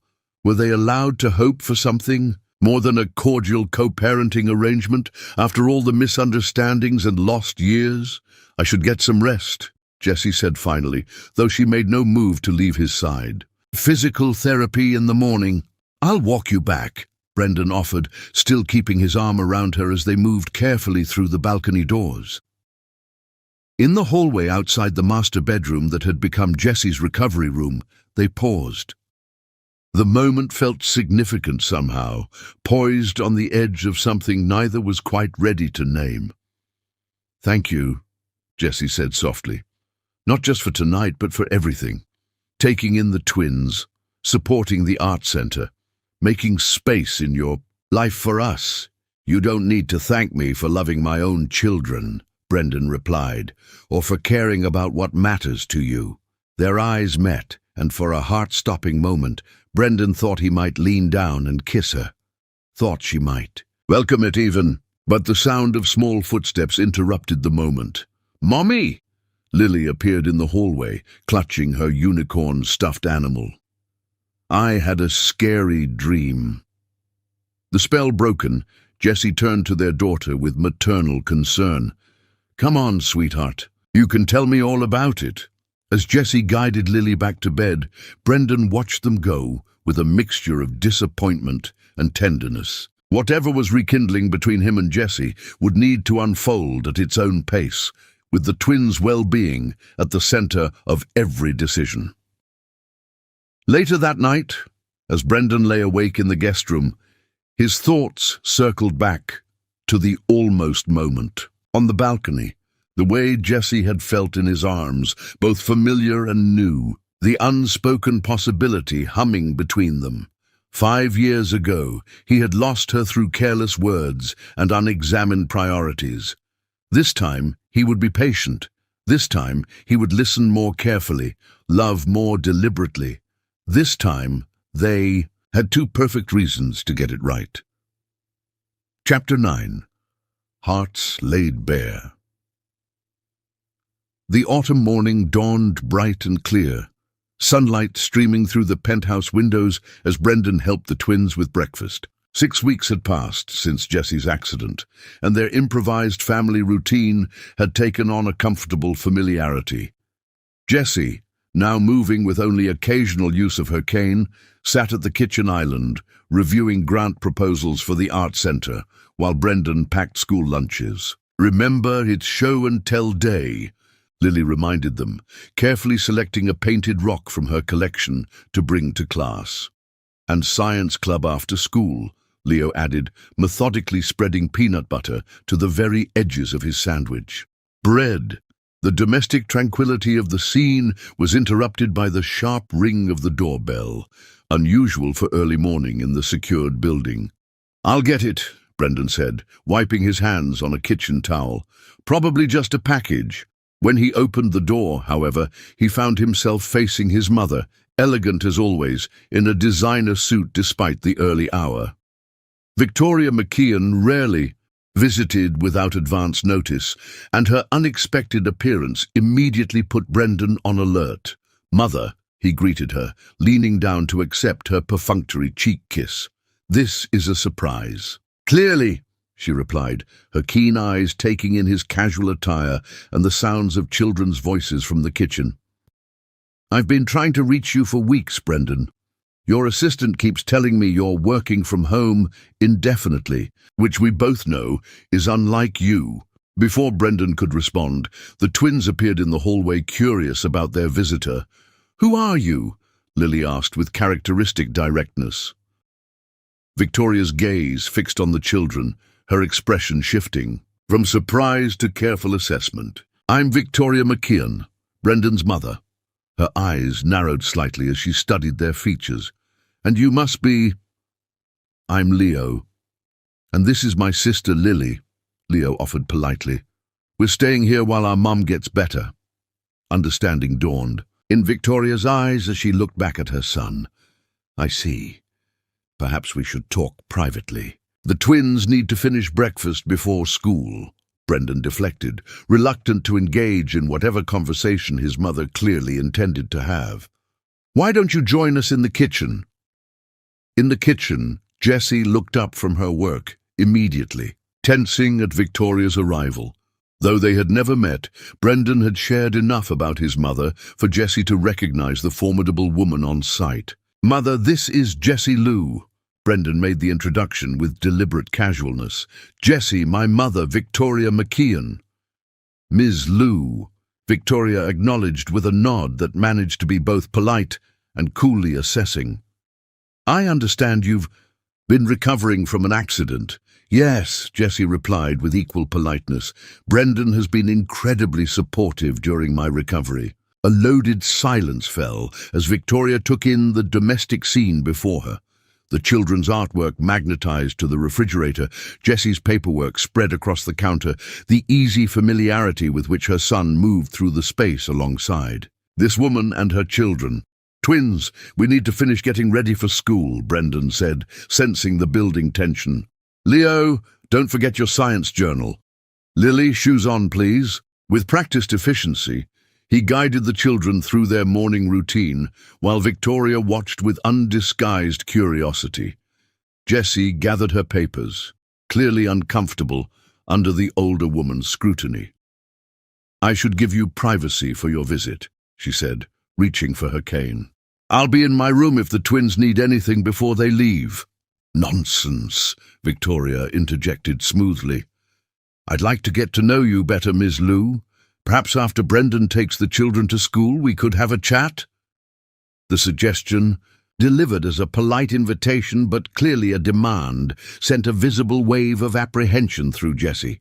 Brendan stepped closer to her, his body language protective. "Mother, Jessie has physical therapy this morning," he began, but Jessie touched his arm lightly. "It's all right," she said quietly. "My appointment isn't until 10. We have time to talk." The journey to school seemed interminable to Brendan as his mind raced with concerns about leaving Jessie alone with his mother. Victoria McKeon was a formidable woman who had definite ideas about suitable partners for her only son, ideas that had always prioritized social connections and business advantages over emotional compatibility. "Is that lady really your mom?" Lily asked from the back seat. "She doesn't look like a grandma." Victoria would consider that a compliment, Brendan replied with a wry smile. "And yes, she's my mother, which makes her your grandmother technically. Will she like us?" Leo asked, his perceptiveness once again surprising Brendan. "She'll love you once she gets to know you," Brendan assured them. though privately he was less certain. Victoria had never shown particular interest in children, including her own son during his youth. "You're amazing kids, after all." After dropping the twins at school with extra tight hugs, Brendan returned to the penthouse with record speed. The silence that greeted him as he entered was concerning. No voices in conversation, no movement in the kitchen. He found them in the living room, Victoria perched elegantly on an armchair, while Jessie sat on the couch, her posture rigid despite her relaxed clothing. The atmosphere crackled with unspoken tension. "Brendan." His mother greeted him with a smile that didn't reach her eyes. "Ms. Liu and I were just discussing the remarkable coincidence that brought you all together after so many years." "It wasn't a coincidence," Brendan corrected, moving to sit beside Jessie on the couch. "The twins were at the hospital because their mother was injured. I was there for a meeting about the Children's Wing funding." "Yes, such timing," Victoria mused. "And now you've established yourself as their caretaker, just as paternity has been confirmed. One might almost think it was orchestrated." Jessie's face paled. "Excuse me?" "Mother," Brendan warned, but Victoria continued smoothly. "You must understand my concern, Ms. Liu. My son is a wealthy, prominent bachelor who suddenly finds himself playing house with a woman who kept his own children secret for 6 years. It raises questions about motives." "That's enough," Brendan said sharply, but Jessie laid a restraining hand on his arm. "I understand your suspicion, Mrs. McKeon," she said with remarkable composure. "If I were in your position, I might have similar concerns. But I want to be clear. I never sought Brendan out. I never asked for financial support. I built a life for my children independently, and until the accident, I had every intention of continuing that way. Yet here you are, living in his penthouse, accepting his care," Victoria observed coolly. "At my insistence," Brendan interjected. "Jessie initially refused my offer. She agreed only because it was best for the twins during her recovery." Victoria turned her penetrating gaze to her son. "And what happens when she's fully recovered, Brendan? Have you thought that far ahead? Will you be content to return to weekend visitation like some divorced father, or perhaps you're entertaining more permanent arrangements?" The question hung in the air between them, voicing the uncertainty that Brendan and Jessie had carefully avoided addressing directly. "Whatever arrangements we make will be our decision," Brendan replied evenly, "based on what's best for Leo and Lily." "Children need stability," Victoria pressed. "They need parents who are committed to each other, not just to them." "I couldn't agree more," Jessie said quietly, "which is why I've never introduced them to anyone I've dated since their birth.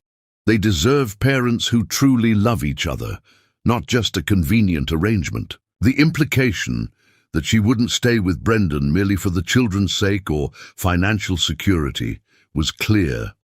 Victoria's expression registered surprise, followed by a reluctant reassessment of the woman before her. "I should check on my therapy schedule," Jessie said, rising carefully from the couch. "It was interesting to meet you, Mrs. McKeon." When she had left the room, Victoria turned to her son with raised eyebrows. "Well, she has spirit, I'll grant her that. She has integrity, courage, and more love in her heart than anyone I've ever known," Brendan corrected firmly. "She raised our children alone while building a non-profit art center for underprivileged kids, refusing to contact me because she thought it would interfere with my ambitions. And you believe that was her real reason?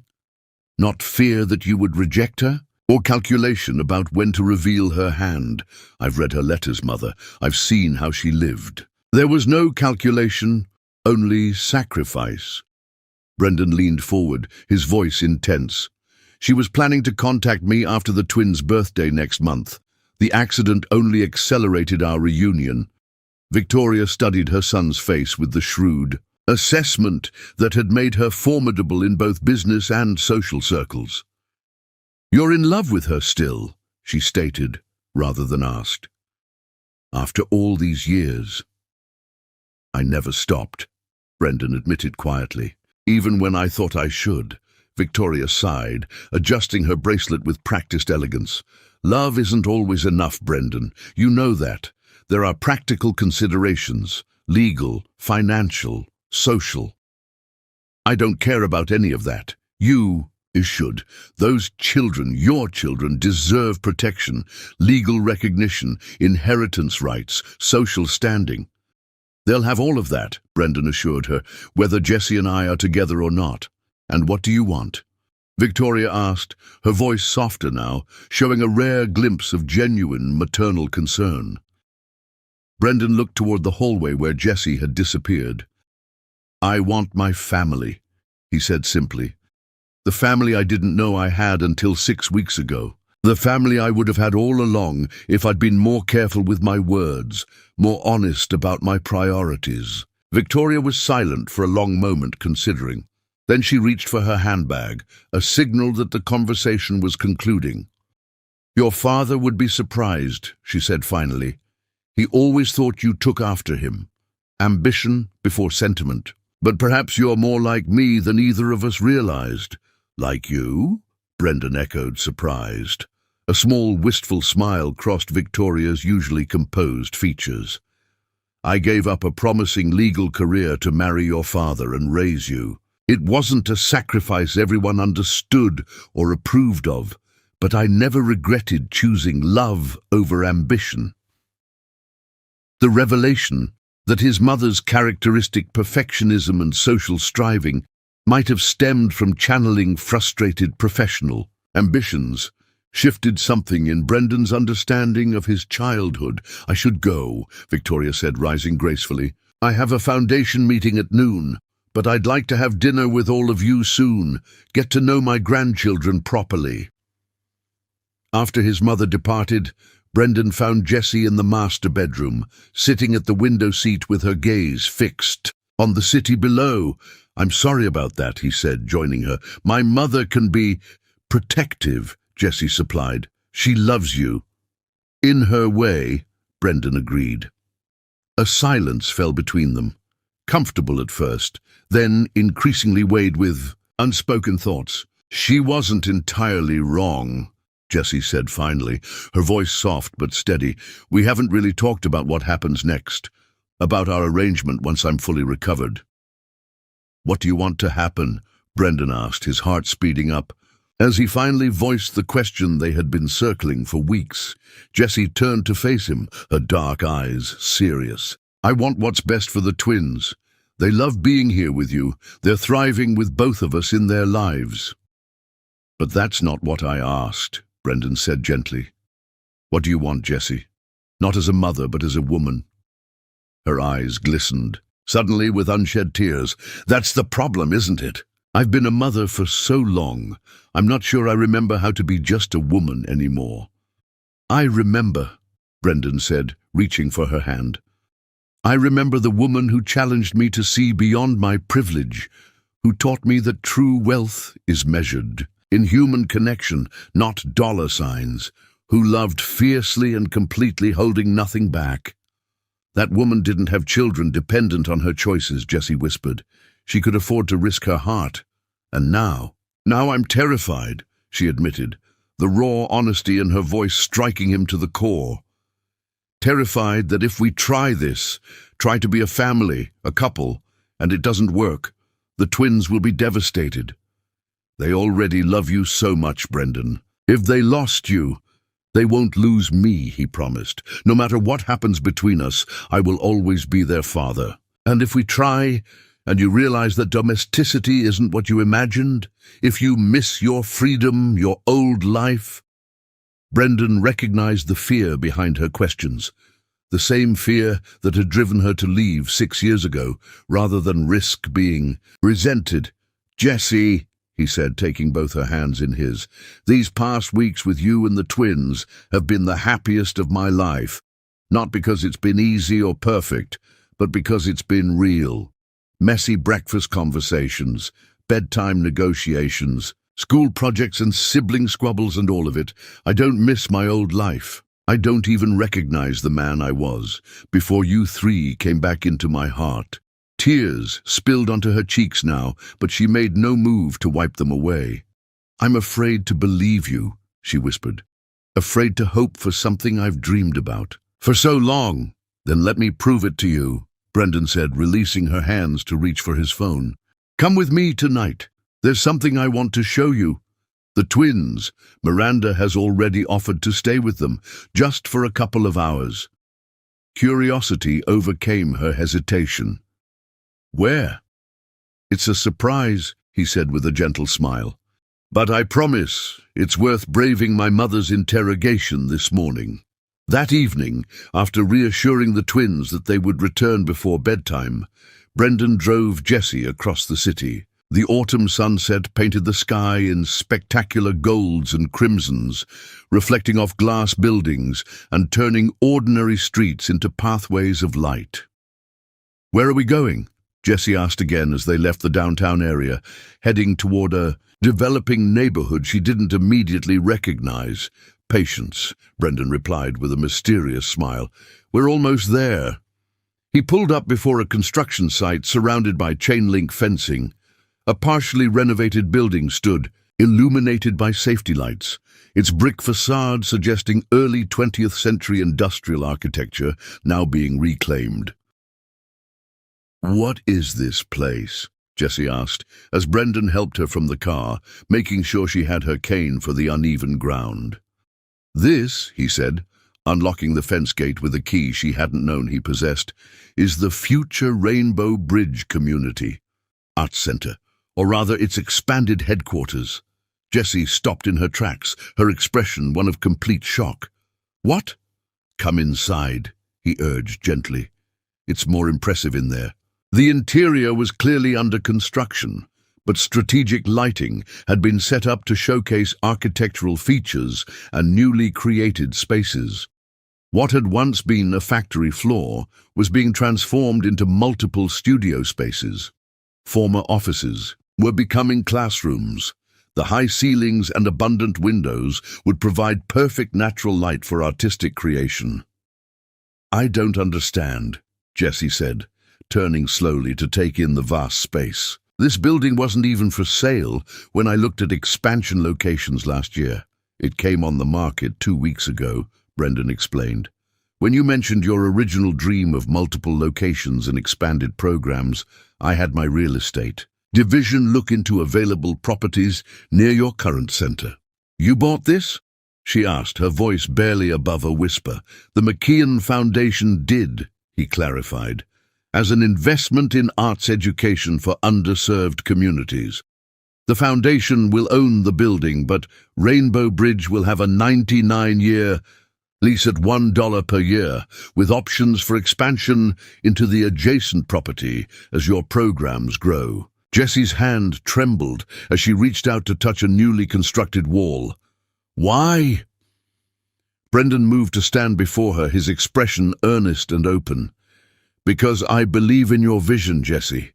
Because those letters I found showed me how you never stopped dreaming even when resources were limited.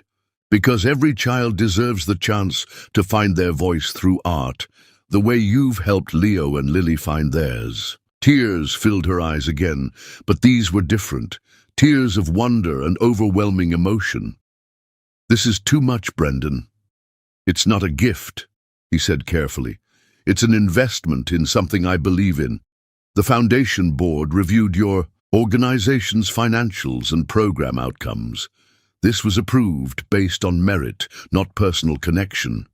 She studied his face, searching for the truth. But you made it happen. I opened a door, he acknowledged. You built everything that made walking through it possible. Jessie moved slowly through the space, trailing her fingers along walls and surfaces, as if to convince herself it was real. The children who come to our current center, they have so much talent, so much to express, but such limited resources. With this space, her voice trailed off as possibilities bloomed in her mind. You could reach hundreds more, Brendan finished for her. offer new programs, collaborations with schools, therapeutic art for trauma survivors. Everything you wrote about in those grant proposals I saw on your desk. You read my proposals? I wanted to understand your vision, he admitted. To see the dream through your eyes. Jessie turned to him, emotion written across her expressive features.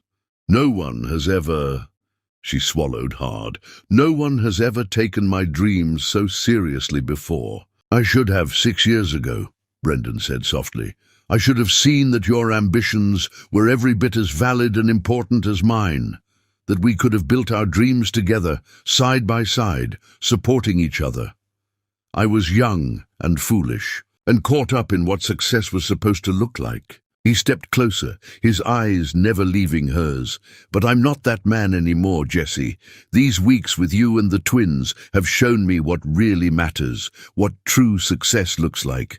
It looks like Leo's face when he masters a difficult math concept, like Lily's pride when she creates something beautiful, like your determination to rebuild your strength day by day in physical therapy.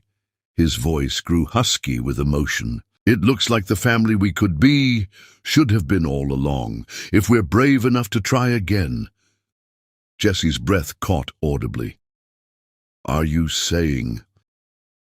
I'm saying I love you, Brendan declared, the words carrying all the certainty his heart had been building toward for weeks. I never stopped loving you, and I'm asking for the chance to prove that love every day, to you and to our children. Not with grand gestures like buildings, but with the small daily choices that show where my heart truly belongs. The moment hung between them, fragile and infinite.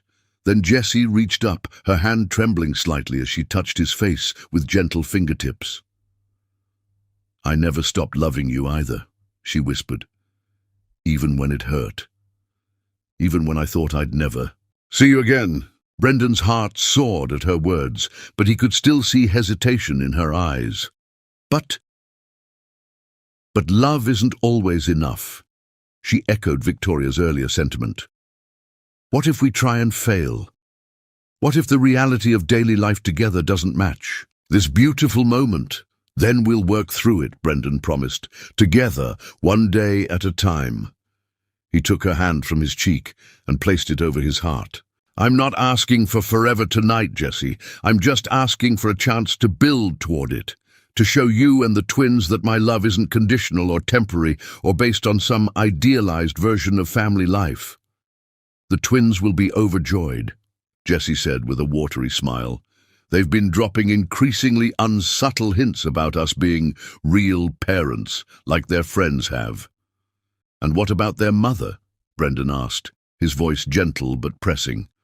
Would she be overjoyed too, or just cautiously optimistic? Jessie's smile deepened, reaching her eyes in a way that transformed her whole face. Their mother, she said softly, is terrified and exhilarated and hopeful, and completely in love with their father. Their mother wants to believe in second chances and dreams coming true. Brendan's heart felt too full for his chest to contain. Is that a yes to trying? Instead of answering with words, Jessie rose on tiptoes, her cane forgotten as she balanced against him, and pressed her lips to his in a kiss that spoke of 6 years of longing, of newfound hope, of a love that had never truly died, but instead had grown stronger through separation and sacrifice. When they finally parted, breathless and smiling, Brendan rested his forehead against hers. I'll take that as a yes, he murmured. It's a yes, she confirmed, her eyes shining with tears and laughter. Yes to trying, yes to building something new together, yes to showing our children what real love looks like. As they stood together in the space that represented both her dreams and his changed priorities, Brendan made a silent vow that this time would be different. This time, he would cherish what truly mattered. This time, they would build their life together, heart by heart, dream by dream, day by day. Chapter 10. Love's Eternal Promise. The winter morning dawned clear and bright. sunlight glittering across fresh snow as Brendan made final preparations for the day ahead. 3 months had passed since he and Jessie had committed to rebuilding their relationship, months filled with family dinners, bedtime stories, and quiet evenings spent rediscovering each other.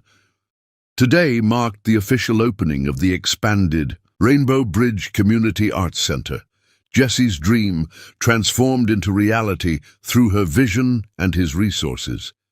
But Brendan had planned something even more significant for this milestone day. "Are you ready?" he asked the twins, who sat at the kitchen counter reviewing their roles in his carefully orchestrated plan.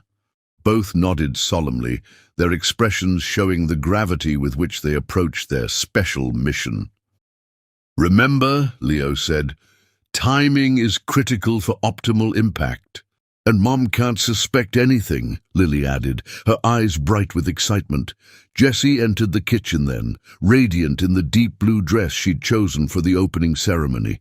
Her recovery was complete. All traces of the accident that had reunited them now faded into memory. What remained was stronger than before, not just her body, but her heart and their connection. "What are you three conspiring about?" she asked with a knowing smile. The past months had taught her to recognize when Brendan and the twins were planning some surprise. "Just reviewing the schedule for today," Brendan replied, stepping forward to kiss her softly. Even this brief contact sent warmth cascading through him.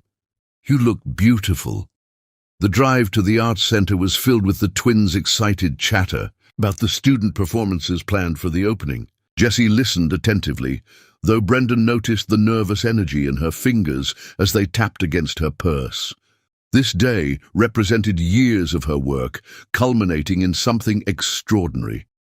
"It's going to be perfect," he assured her, taking her hand and bringing it to his lips. The renovated brick building stood transformed from the construction site of months ago. A colorful mosaic created by center students adorned the entrance, while the interior housed state-of-the-art studios, galleries, and classrooms.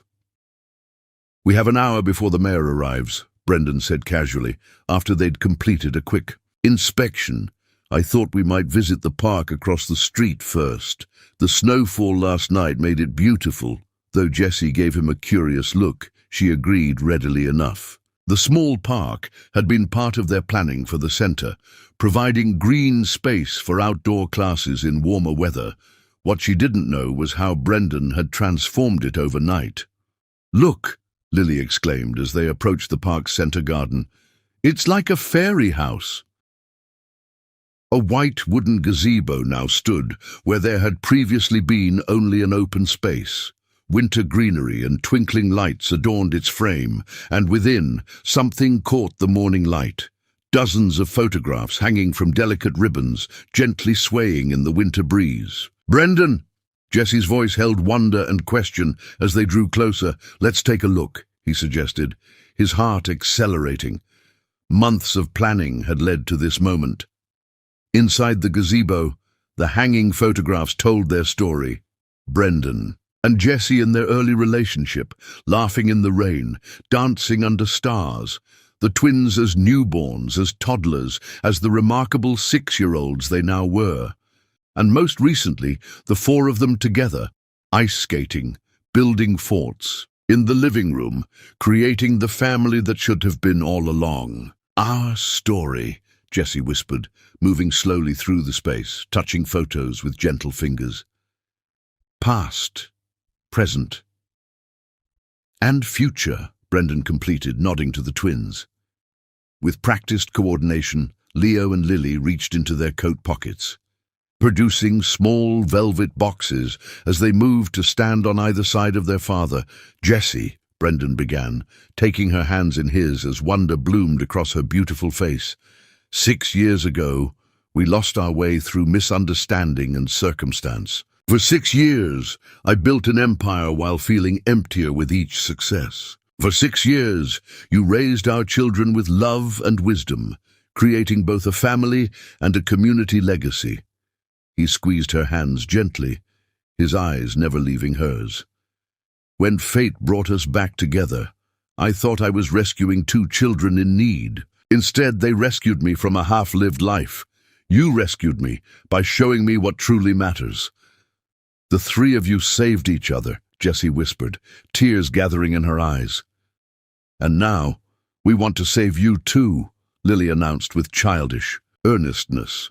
From not being officially family, Leo nodded solemnly. Statistical evidence shows children benefit from structured family units. A laugh bubbled through Jessie's tears at their characteristic approaches. Lily all heart, Leo all mind, both purely themselves.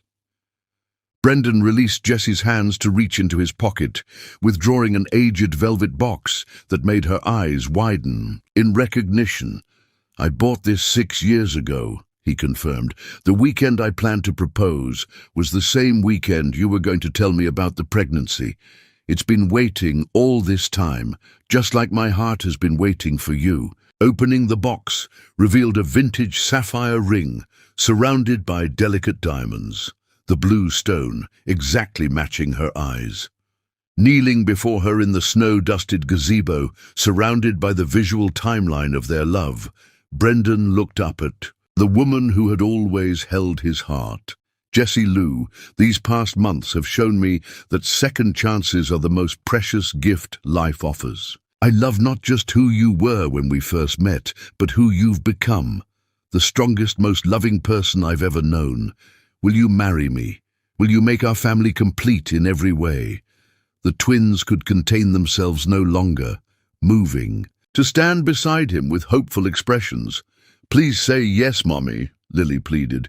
We practice this a lot. Dad was quite nervous about the statistical probability of acceptance, Leo added matter-of-factly. Jessie laughed through her tears, reaching out to touch each of their faces, her children and the man she had never stopped loving. Yes, she said, her voice gaining strength with each word. Yes to marriage, to family, to building our future together. As Brendan slipped the ring onto her finger, the twins erupted in cheers. When he stood, Jessie threw her arms around his neck, pulling him into a kiss that held 6 years of longing and newfound promise. We're going to be real parents now, Lily declared, hugging her brother. We already were, Leo corrected. This just makes it official. Brendan gathered them all into his embrace, the four of them holding each other close in the winter light. Beyond them, the art center stood waiting for its official opening, a dream realized through perseverance and vision. But here in this moment, an even greater dream was taking shape, a family united by love that had withstood time, distance, and misunderstanding. I love you, Brendan whispered against Jessie's hair. Always and forever. For always and forever, she echoed, her lips finding his once more as their children watched with joy, their family circle finally complete.